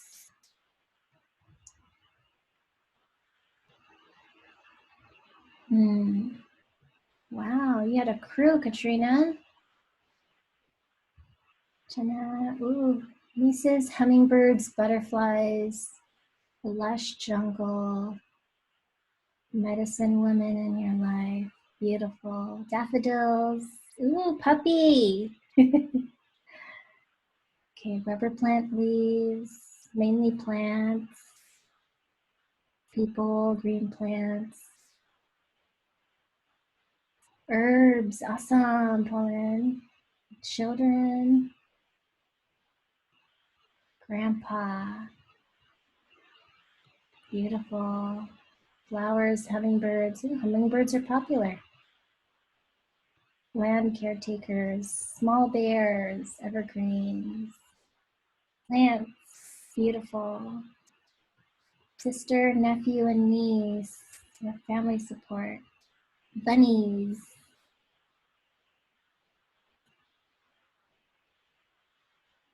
Ooh, so Soleil felt a whole world of animals, but she didn't necessarily see them. It's beautiful. Husband, family members, white dogs, succulents. Awesome. Snake. Good. So these people that you've noticed, or beings or plants, they might be allies or guides for you. So if you saw plants or particular animals, they might carry messages for you. They might be spirit animals or spirit guides, or it might be a plant, spirit plant that's communicating a message for you, or maybe wants to collaborate with you in your journey. So if you noticed anything in particular, you can Google, like what these particular plants or animals or guides mean, and see what meaning resonates for you. So I know you experience them in meditation, but even outside of meditation, these energies and these messages are also all around you. So again, that's why I think field trips are a practice that you can carry outside of meditation. Just be mindfully aware of the people you come across, the animals that come your way, the plants that kind of catch your attention. They might carry messages for you as well. So just take note of what you noticed. Can I share that, Amy? Yeah, I would freak out if I noticed that too. So Amy said she also sensed a pregnancy. Insert freak out emoji. Yes. Well, at least you're prepared, Amy. Okay, thank you guys for sharing that. Okay, so next page. So not prepare. Well, now you can prepare. It's like, hey, I warned you. So no reason not to be prepared now. But it's always a choice too. So, okay. So now we're going to go to the second page of your worksheet. Okay. All right. So this part of the exercise I like to call keep your valuables in sight. So the next page of your worksheet has a bunch of words. And I'm going to set a timer for 3 minutes. And in that 3 minutes, I want you guys to just go through the list quickly. So I don't want you to spend like 10 seconds really thinking about it. I just want you to go on your first reaction and circle or underline the words that feel like a personal core value for you from the list below. So again, don't overthink it. Just go with your first yes, no feeling. So I'm going to go ahead and start the timer, 3 minutes, and go. And if you don't have your sheet in front of you, you can just kind of free flow or free write whatever values or energies or words that come to you, and just keep writing if you don't have this paper in front of you.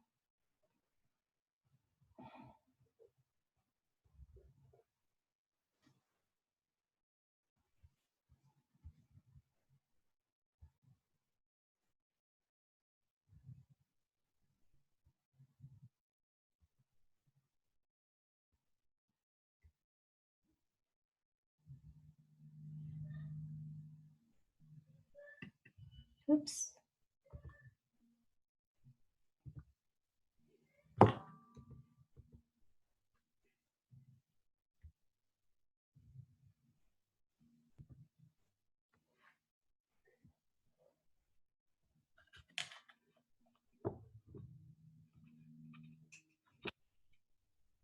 I'll give you guys a soundtrack or background music.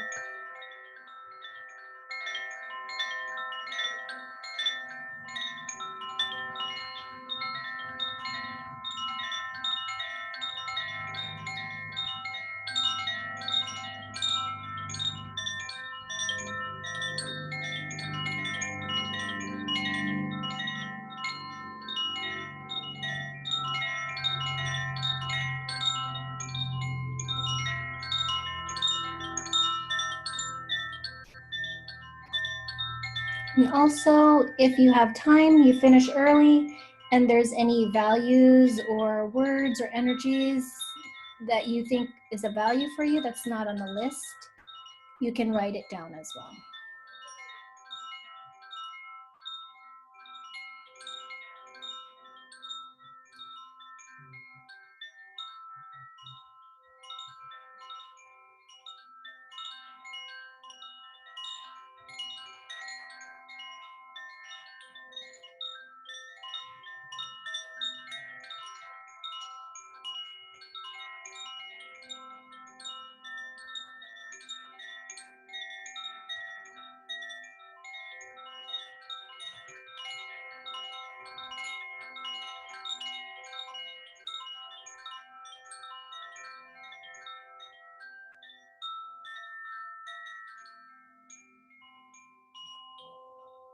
"15 seconds left."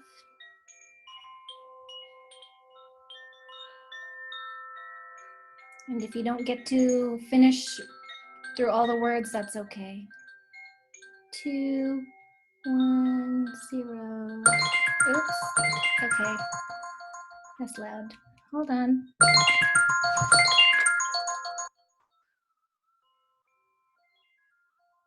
Oops, it's not turning off. Hold on, guys. Okay, there. Okay, so put your pens down. Stop. Okay, so even if you didn't get through the list, it's okay. Okay, we're gonna go to the next page now. Keep this page handy as we go to the next page. So now we're going to focus. Going to narrow it down. So now, from the words, all the words that you've underlined or circled from that previous page, we're going to narrow it down. So I'm going to set the timer for 1 minute, and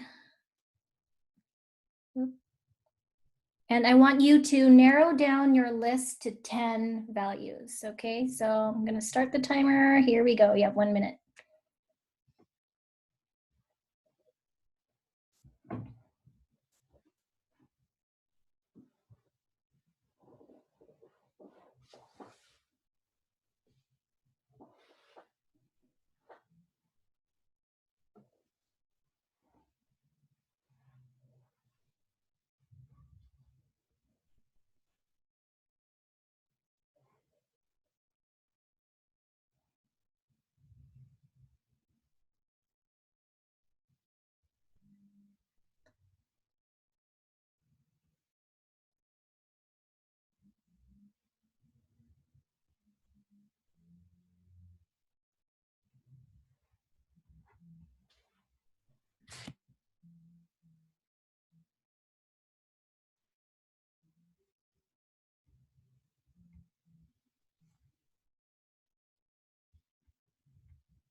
Oops.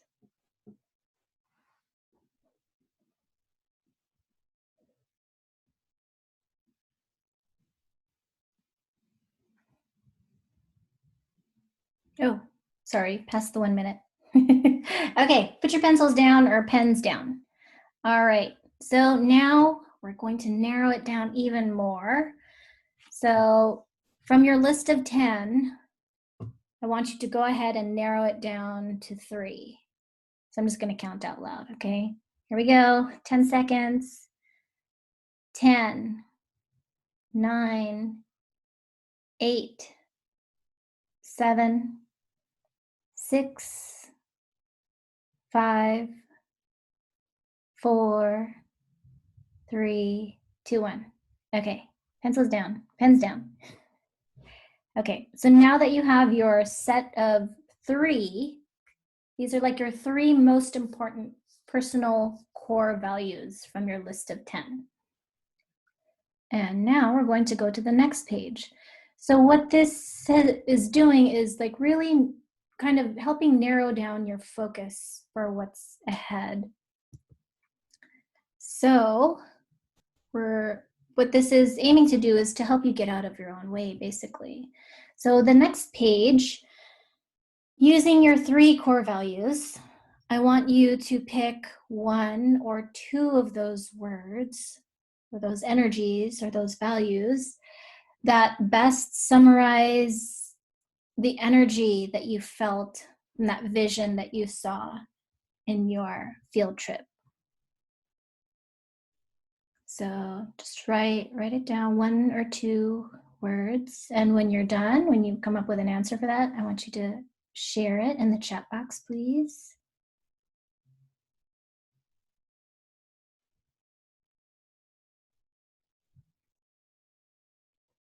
Warmth and energy. Okay, beautiful. Oops.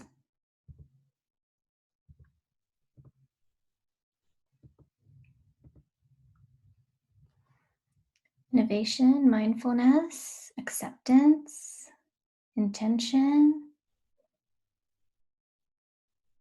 happiness, well-being, joy and optimism, love and vitality. Okay, Soleil.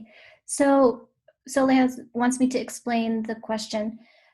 So based on the 3 words or 3 values that we did in the previous exercise, I want you to pick 1 or 2 of those words that best summarize what your vision was, the feeling of your vision when we did the meditation.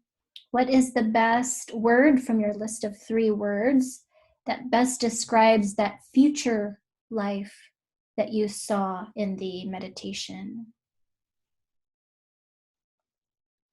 Abundance. Okay, perfect. There we go. Okay, so this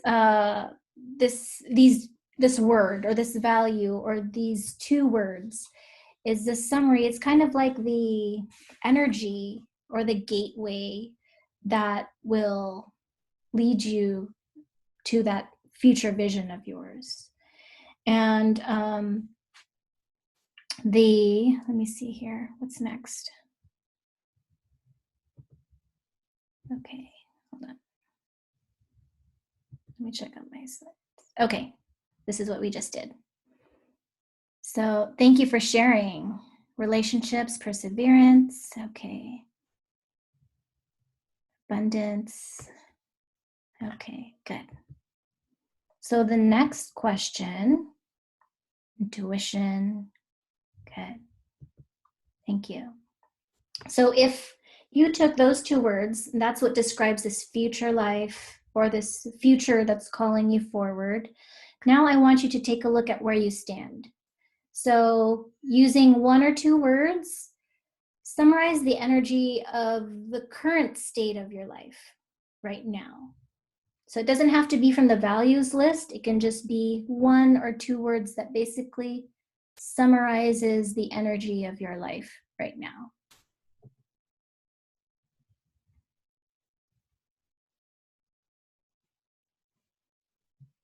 Curious, open, good.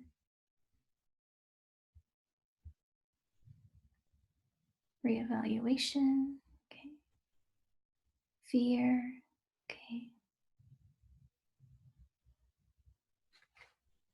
Spirituality and play, surrender, humor, beautiful.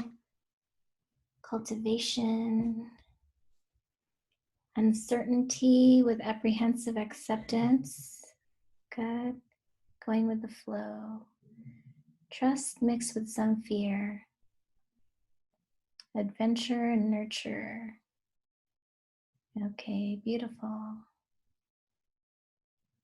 Open, cautiously ready to learn more about self, effort versus non-effort, okay. All right, so there's a huge range of emotions of what everybody's feeling right now, and it's okay to feel fear, it's okay to feel apprehensive. Again, we're not trying to shut any feelings down. We just want to look at where we're at right now and have an idea of where it is that we want to be. And let me see, let me just check my notes here real quickly. Yeah, so the energy right now, the energy that you guys described of the current state of your life right now is the energy of your experience right now, what you're open to. And if you want to experience something different, an energy that is different that was shown to you in your field trip, then that is the answers that you gave in the previous question is the gateway that will kind of open up that possibility for you. So, all right, so let's go to the next question. Next part. Okay, so we're not done with the page that you're on right now, but we're going to jump to the other page, which is the lighthouse lens. So right now, what the vision that you saw on the field trip was kind of like a glimpse. It's kind of like a peek at this destination that your heart is offering. And so now we're going to use this exercise to kind of flesh out what that vision can look like. And we're going to use the answer that you got from the previous question where it asked you for 1 or 2 words to summarize the energy of your field trip vision. So I want you to take that answer from 1A in the previous sheet, and I want you to write it down as your guiding light. So let me go back here and scroll through it. So if you use 2 words to describe it, like warmth and energy, I would combine that as warm energy, right? Warm energy is your guiding light. For Renee, it's mindfulness and innovation. So I would call that mindful innovation. Or acceptance, you just put that in there, intention. Or Katrina's happiness and well-being, maybe happy well-being. And Jenna's, I think, is joy and optimism. So maybe joyful optimism. And then Pauline's is love and vitality. So maybe vital love, and then Chantel's love for myself and others, connection. So maybe loving connection can be your guiding light. And then Georgia's is balance and love. So maybe loving balance or balanced love. Then Erica's is acceptance and truth. So maybe, I don't know, truthful acceptance, whatever feels best for you guys. So I'll leave that up to you. Stephen's multidimensional calmness. So go ahead and write your answer from 1A in there. And then once you're done with that, excuse me. So again, this answer, this guiding light, excuse me, this is the energetic quality of the path, or it's like the gateway that will unlock that vision that you saw for yourself in your field trip. And this is kind of like the direction that you need to shift and embody in order for you to open yourself up to that possibility. And in this worksheet here, there's, is it eight life aspects? And I know there's more, but for the sake of space, I included 8 life areas here. And I want you to fill out, I want you to take a few minutes to fill in what your guiding light would look like in the life area of relationships. For example, if let me go back to the list here. Oops. If your guiding light is loving connection, what would a completely fulfilled loving connection in relationships look like? So write down and describe that. What would loving connection look like in your career life area? What would loving connection look like if you fully embodied it in your finances? And what would loving connection look like if you fully embodied it in your wellness? So go ahead and take a few minutes to flesh that out. And there's no right or wrong answer. This is going to be unique to your experience. So go ahead and fill that part out. And let me see, give you a few minutes.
So as you guys are filling this out, I'm just going to talk in the background, but basically this lighthouse lens, the energy, the guiding light is the energy that is shining this light. It's like the flavor of this energy is what is going to color all these life areas in this vision that you saw in your field trip.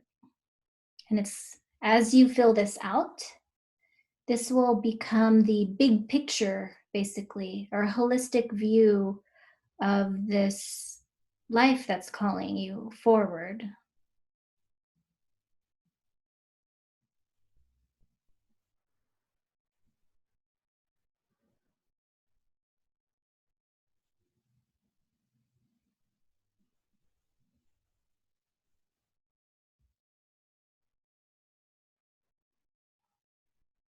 And it also helps to, this exercise also helps you get really clear on your intention, because it's kind of like when we're, Soleil's asking if you have to work with your personal values. Yes, so the answer that you got from the first question in the previous page in the worksheet, that is the energy that that is calling you forward. So we want to, this exercise that we're doing now, Soleil, will help you give a bigger picture of what that energy will look like in what's calling you forward. Oops. Okay. So 3 minutes is up. It's okay if you haven't finished it all, but you can finish this after if you'd like to. But this, again, this worksheet or this exercise is helping you get a bigger picture of what it is that's calling you forward. And it also helps you to, it helps to give you a gauge of how close you are to achieving that vision that is calling you forward. Because I know sometimes we might be just focused on one aspect of our life, like maybe my money isn't where I want it to be, but everything else in my lighthouse lens is pretty good. But we're just so focused on like, oh, but my bank account isn't, where I'd like it to be, that we forget how fulfilled we already are in all these other areas. So this exercise just gives you a way to really evaluate what is meaningful to you and what is you're defining the fulfillment of this vision that's calling you forward. And the next question,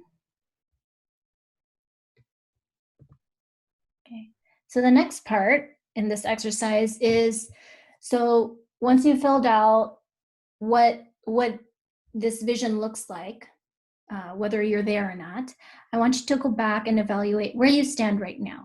So I want you to go back and maybe rate each area with a number from 0 to 10 of how you feel, how fulfilled you feel that area is. How close are you to fulfillment of that area? And so I think, what was it? I think 0, I think there's a scale on there. 0, nowhere close. 10, you feel pretty fulfilled in that life area. It's pretty close to where you want it to be. So just go ahead and take some time to rate each area and see where you stand right now.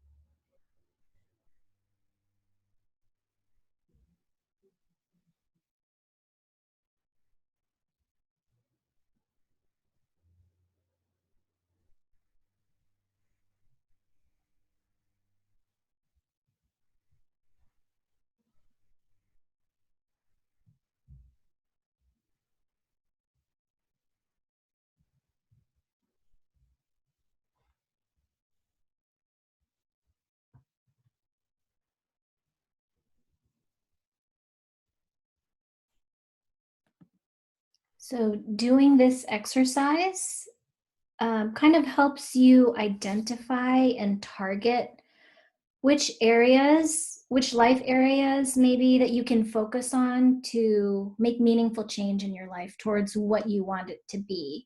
So as you go through it, there might be some areas where you're feeling pretty fulfilled already, and maybe you can just enjoy that and you don't have to focus on it so much.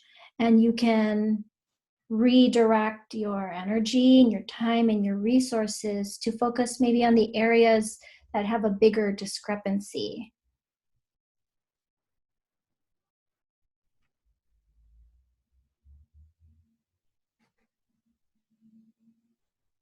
And these values, or your lighthouse lens isn't concrete either. It might shift. Your ratings will definitely shift with each day, or each week, and your definition might also shift. So it's helpful to go back to this exercise and kind of reevaluate, once in a while, and not just to look at it and see where you are, but just to reevaluate where it is that you really want to go. Okay, so a few minutes are up for that one.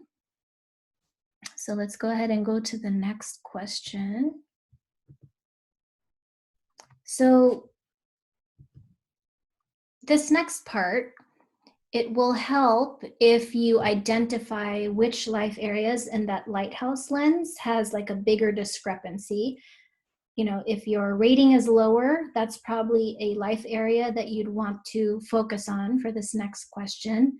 So this next question is, what measurable goal or tangible intention do you feel would best honor your guiding light or that core value?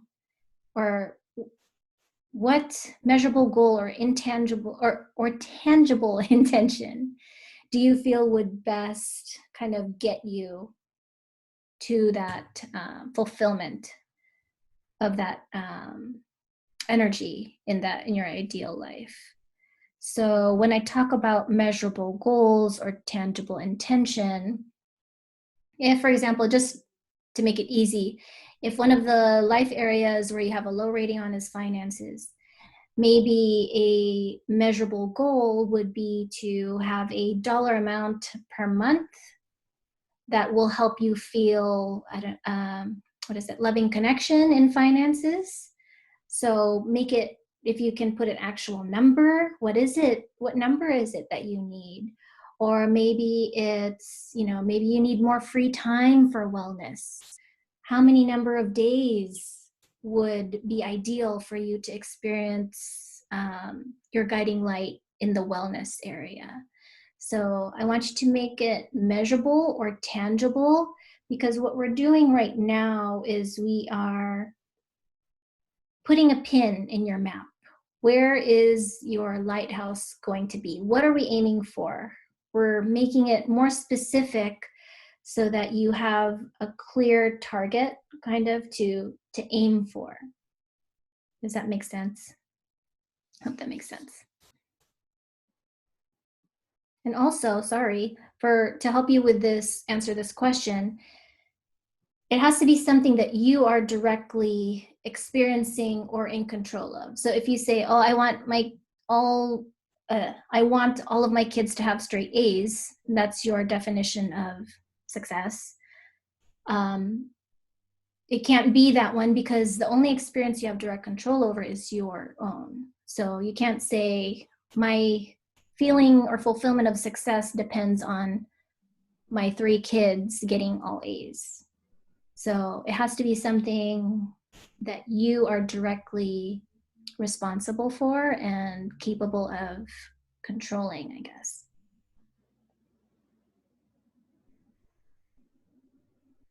So if you guys feel like sharing, you can enter your measurable goal in the chat box. If you prefer to keep it private, that's okay too.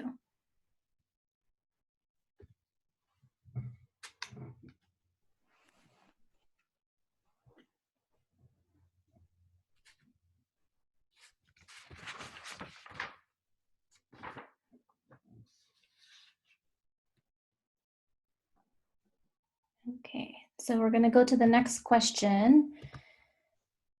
So in setting the course, we want to set a timeline. So I know earlier in our field trip, we looked, okay, Soleil said, be grateful for what I already have. Okay, good, perfect. Thank you, Soleil. So in our next question, we're going to set a timeline for our journey. In our field trip earlier, we looked at, 1 year ahead.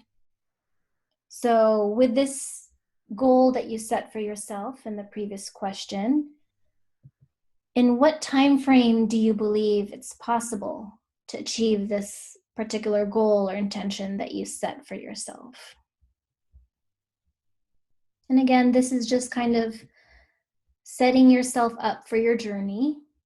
Because, when you're going to go on a journey, when you're going to travel, you kind of want to know, okay, around what time am I going to get to this destination? Okay, good, perfect.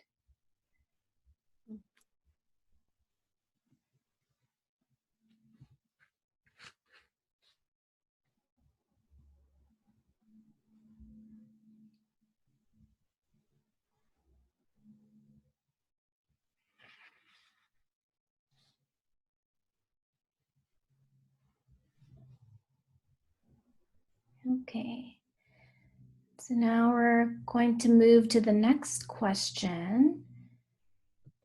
So again, just like a road trip or any journey, before you can go somewhere or before you can figure out how to get somewhere, you have to know where you stand, where you're at. And so the next question is, you have to take an honest look at where we're at.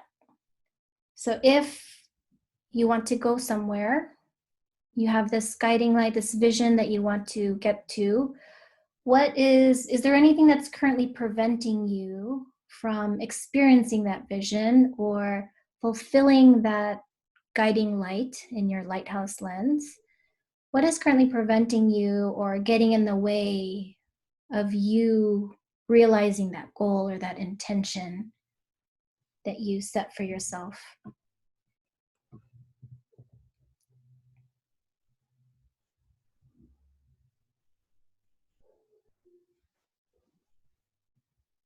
And you can just do like a brain dump. You can just free flow whatever comes to you, or you can write something detailed out. But again, part of being on the journey is being responsible for getting yourself to the journey, through the journey. So it's important to acknowledge what might be holding you back.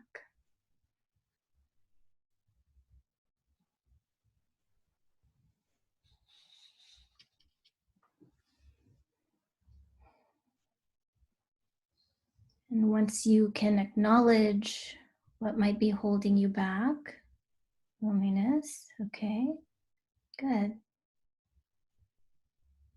And there's no shaming either, because, there's reasons for why we feel what we feel or why we're in what we're in. Okay, my own self-discipline. Okay, good. Thank you for sharing that, Erica.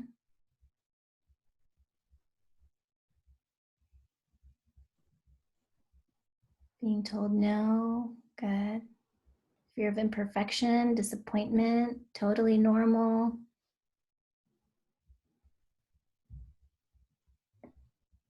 And there's power. I know, sometimes it's like, oh, this is getting in the way. But there's also empowerment when you can name these things and when you can acknowledge them. Getting in my own way, yeah. Blame, making assumptions. Yeah. And a lot of these things that block us, they're kind of like walls, right? A lot of times we put up walls to protect ourselves, but walls also prevent us from moving forward. They're like, wait. So there's power in naming and acknowledging and being able to identify what it is that's getting in our way.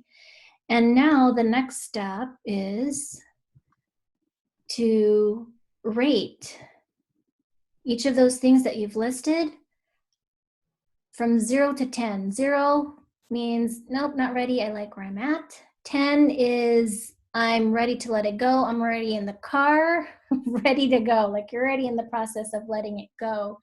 So rate each of those things that you've listed. Rate how willing you are to face them, and how willing are you to let them go. Because sometimes the fear has a purpose. Again, you know, if we think it's going to protect us, there's no amount of me forcing you to let go of it will get you to let go unless you're ready. So this part will help you identify what patterns that you're ready and willing to change, because then it'll make you responsible. It'll help you become responsible for your own healing and your own action. And if you're not ready to let go of any of it, that's okay too. That's also your own acknowledgement of your responsibility to be with those things.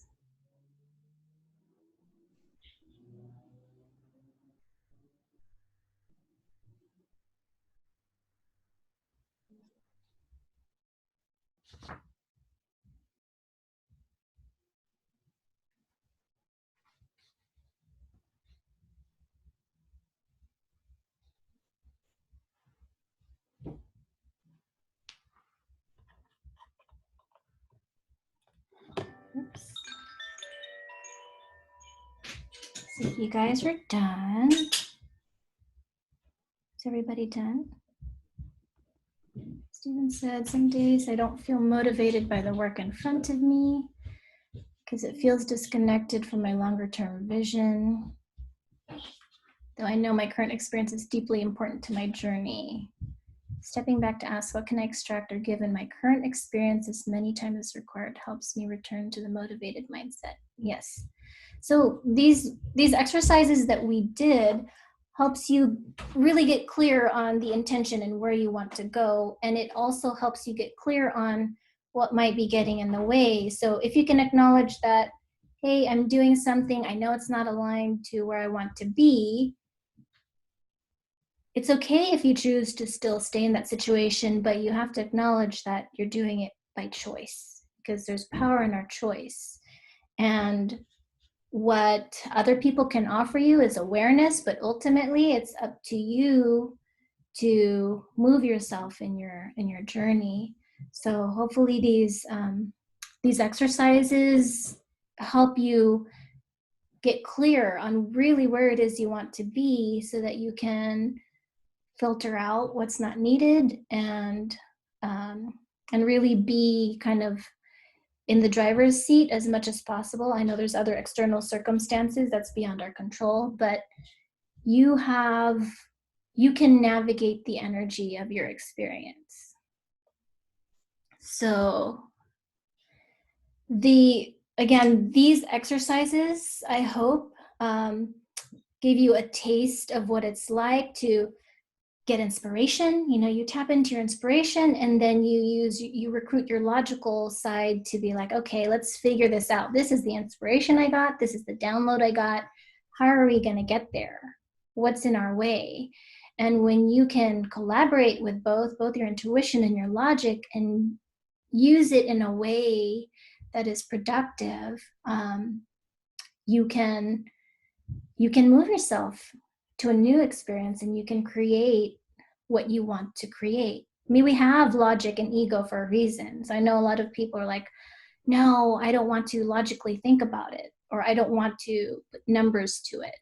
But again, we have logic for a reason. We weren't given logic just for shits and giggles, or for us to throw it away. It's there for a reason. So we might as well recruit our logic to help us bring our inspired ideas to life. And let me see here. Okay, so again, I hope this helps you to realize that there's really no dream too big or too small. and that there can be clear steps of how to move forward. And I hope even just this session itself, I hope this session can give you clarity about where it is that you want to take your journey and how to get there. I hope you already have ideas of what you can do and what you can let go of so that you can get yourself there. But again, I know that it's hard. I know that, you know, once you dream of a possibility or can imagine a possibility, it already exists. But sometimes it's hard to bring it to life and to bring it to being. And so that's what the Lighthouse Program is for. So again, this is a little peek into what the Lighthouse Program is like. It's a combination of using inspiration and intuition combined with logic to help you figure out steps of how you can move forward. And I'm just going to give you guys a quick peek at what the journey is like. Some of you who follow me on Instagram may have seen my stories already, so sorry if this is repeating that again. But for those of you who haven't seen it yet, so the Lighthouse Program is a 12-week journey. And the first 5 weeks, we nurture your divine nature. So if you're maybe unsure, well, maybe this dream is too big, I'm not worthy, or I'm not capable, the first 5 weeks helps you really get to know your capacity and your ability as a divine being. And the first week, which is going to be next week, we go over the divine gift of you. So if you have, there's 8 gifts that you're meant to share, and you have a unique combination of those gifts. And so in this session, we cover what your unique combination is and what flavor of the divine you're meant to share with the world.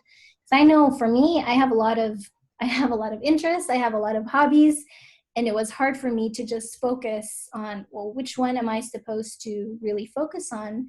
And what is my purpose? You know, what am I meant to share with the world? So this reading helps you narrow it down so that you can focus your efforts on the flavor or the aspect of the divine that you're meant to share.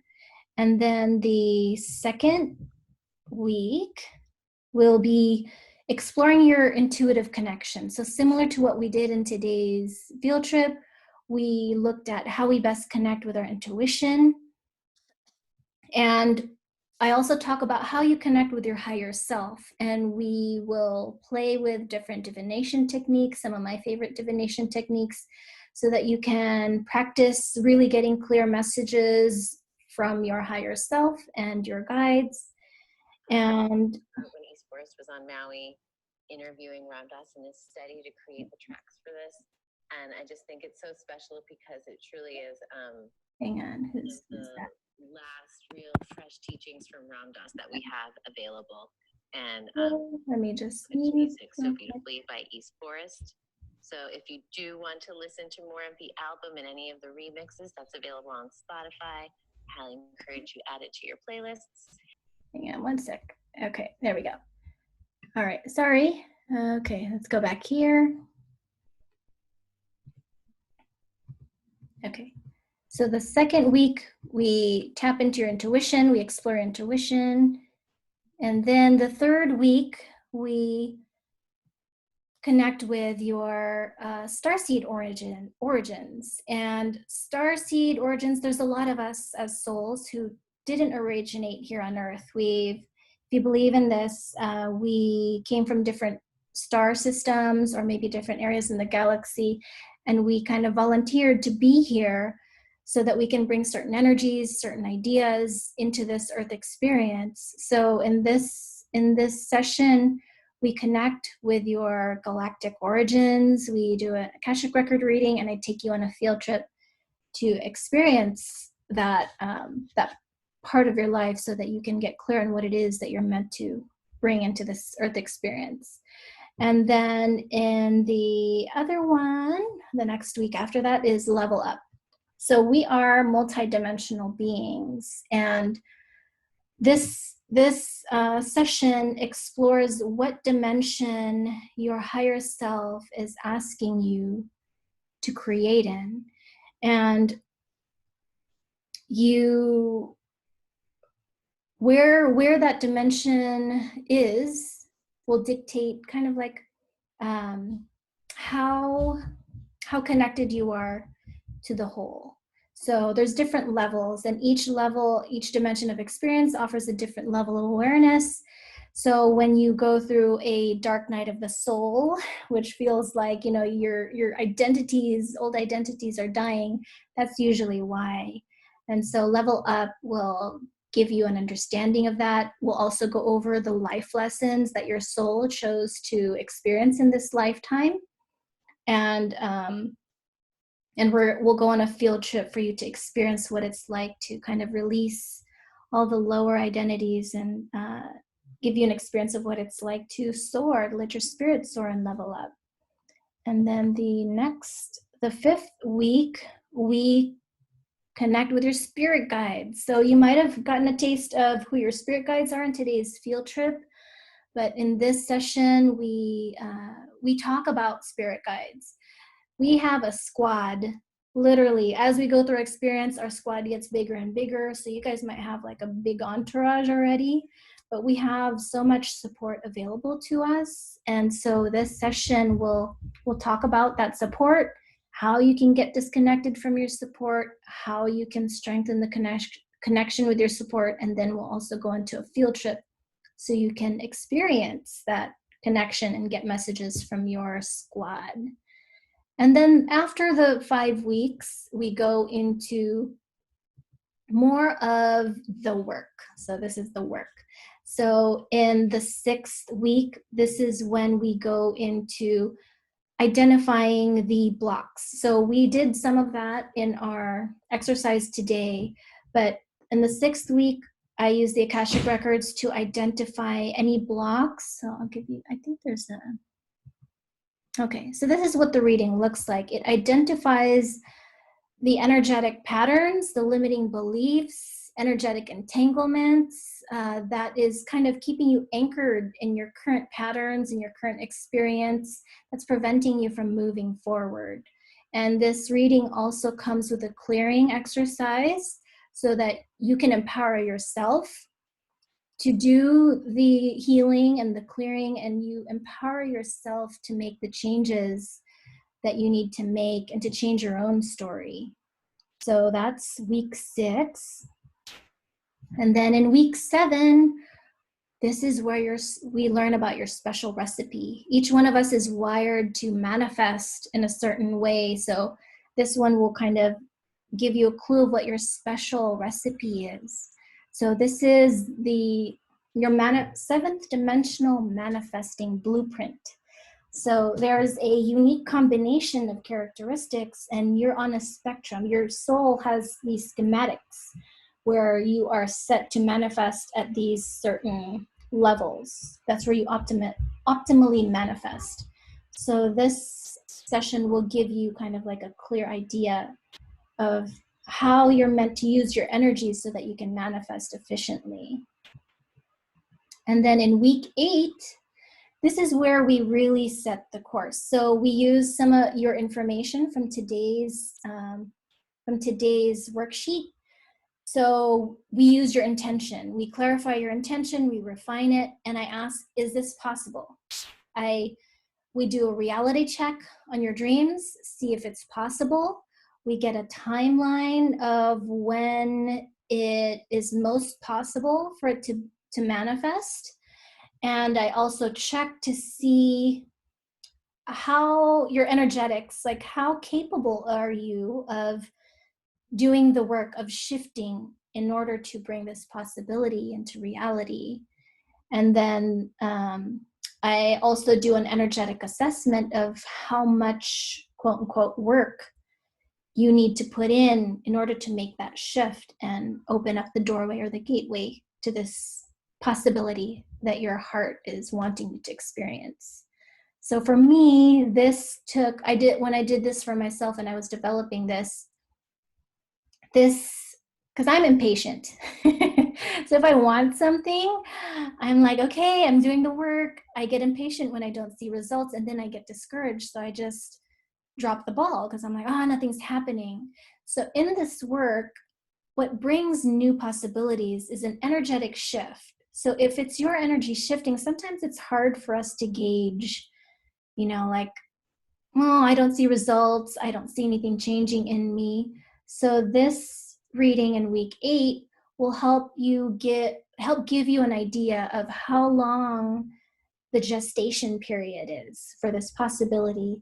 And so, you're not discouraged. If it says maybe 2 years, you're not discouraged after 3 months of trying and giving up on this dream that you have for yourself. And also for some, they think it's this far-fetched, like, oh, it won't happen for another 10 years. And then when I do a reading, they're like, oh, it's possible in a year. So that can also encourage them, like, oh, it's not so far off as I thought. So that's what this session is for. And then weeks 9 through 12 is 4 weeks of putting it all together. And this is like full support for you. You have access to all my readings, all the meditations, the field trips. And this is where we get to really collaborate with your intuition. We go into meditation to get your inspired ideas, or if they already come to you, I can energetically check, okay, which one of these ideas we can run through a list. Which one of these ideas are most aligned to your intention? And which of these ideas will kind of give you the most energetic bang for the buck? So you can, I know myself, I have a lot of ideas and I'm like, well, which one do I start out with? Which one should I do first? So this reading or these sessions will help you focus and help you put your energy into the choices that feel or that are more aligned with what it is you want to achieve. And what this does also is, for me, sometimes, I get ideas, I get inspired. I'm like, oh, this idea feels so good. But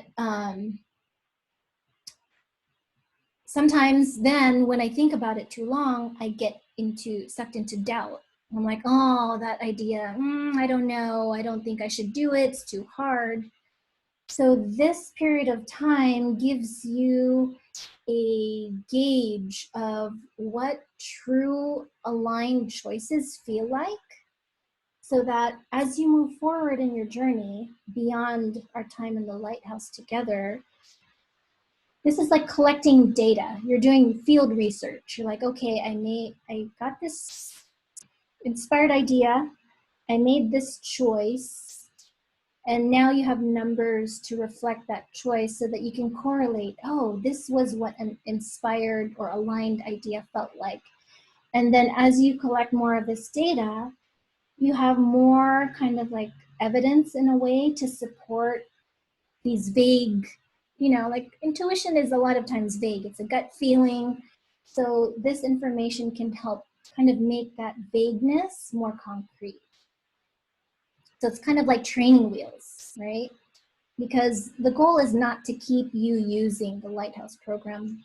The Lighthouse program is just a tool. It's kind of like training wheels, so that eventually you get the feel of what it's like to ride a bike. It becomes really intuitive and you're able to embody it without really thinking anymore, because you have all of this practice that you've done.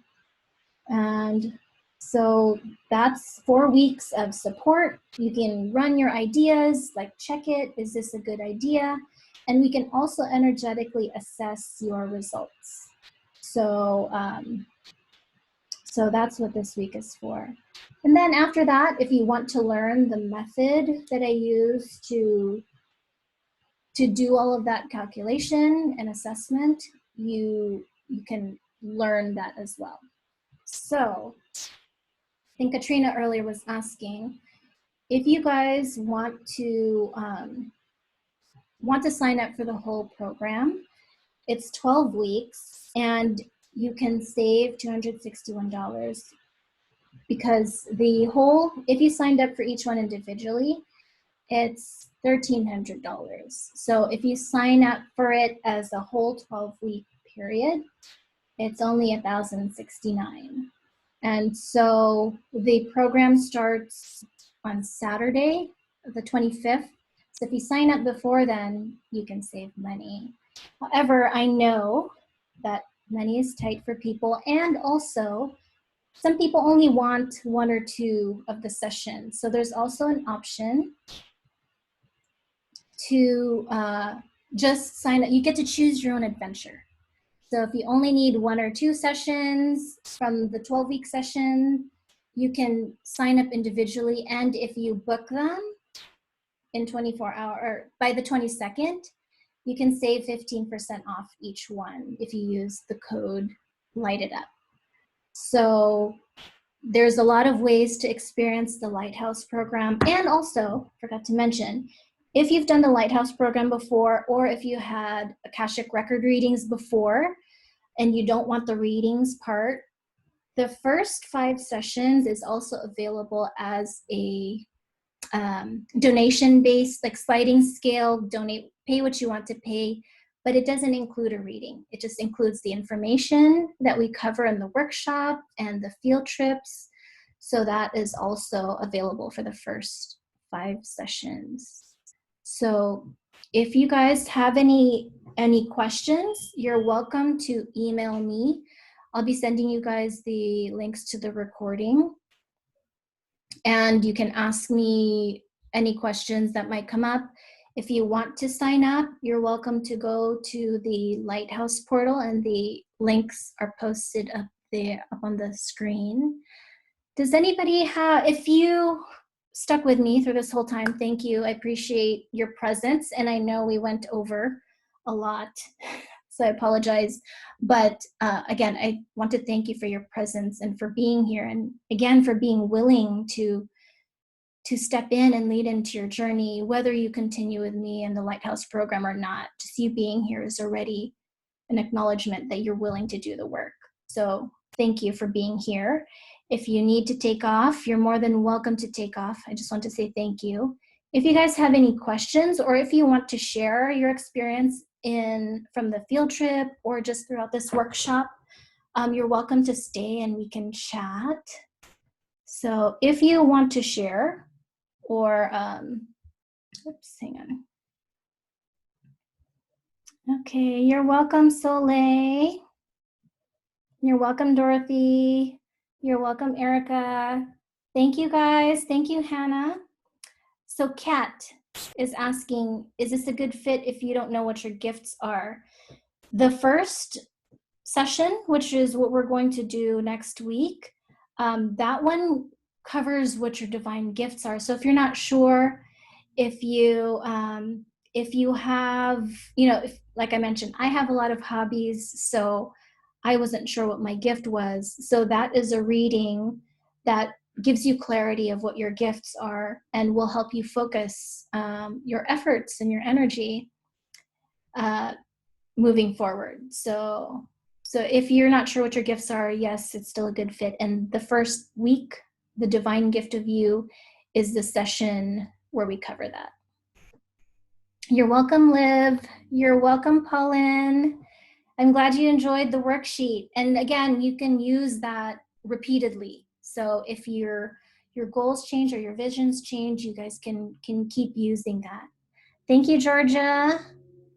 Thank you, Chantel. Yeah, thank you, Amy. Okay. So the recording will be on YouTube. I'll upload it to YouTube, but I will send it to you as a link in the email. So again, you guys will have unlimited access to the recording if you guys need it. Okay. Hey, Charmaine, I have a question. Yes, Renee. With the Akashic readings, Mm-hmm. so are you doing a individual Akashic reading for each week? Yes. Mm-hmm. Okay. If you sign up for the whole package, you have the option to get all the readings, like a printout of all the readings all at once, and then we'll just go through the explanations with each week.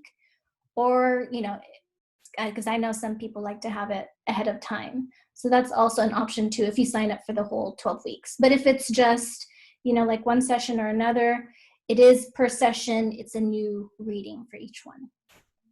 Yeah. Okay. Perfect. Okay, does anybody else have any questions? I have a question. Yes. Who is Um, this? If I wanted to do an individual session, but just do the first 6 of the class sessions, would it make sense to do individual earlier on or more towards the end? So wait, I'm sorry. What's your question? You want to sign up for the first 6 sessions? Yeah, just kind of doing it session by session right now, or like class by class instead of signing up for the full Yes. course. Just Mhm. doing that. So, but if I did want to do an individual Oh, time, just you mean? yeah, yeah. So I do an Akashic, I do like a Akashic record reading that incorporates all 6 of them in one reading, and it's just you. So if you want that one where it's just we talk about just you and it doesn't include the like meditations, because each session in the 6 has a field trip that goes along with it. So if you want it just the reading by itself, all 6, there is an option where we can condense all the readings into one, like, I think 1.5 hour or 2 hour session individually. Okay. So if you're interested in that, Hannah, I can email you more information about that. Okay, yeah, that'd be great. Mm-hmm. Thank you. Welcome. Any other questions? No? Okay, so again, I wanted to thank everybody for being here. Thank you for your patience, and honestly, I suck at time management, so I appreciate that you guys stuck it out with me. Thank you for being here. And I will send you guys the links to the recordings.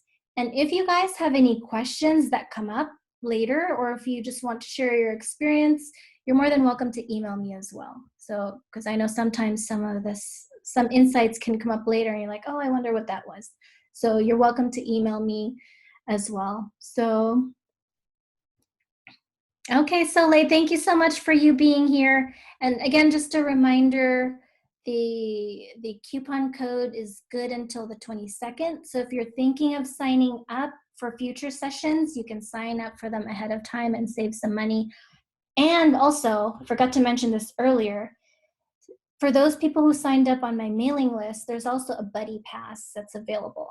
So if you sign up with a friend, whether it's more than one or just another friend, there's also a discount, and I think it's like $50 per person. So it's cheaper when you're signing up with another person. So I'll send that in the emails as well. Okay, so have a great day, guys. Thank you, thank you, thank you. The weather's beautiful, at least over here. So I hope you guys get to go out there and go on a real field trip. Okay, bye, Hannah. Okay, have a great day, guys.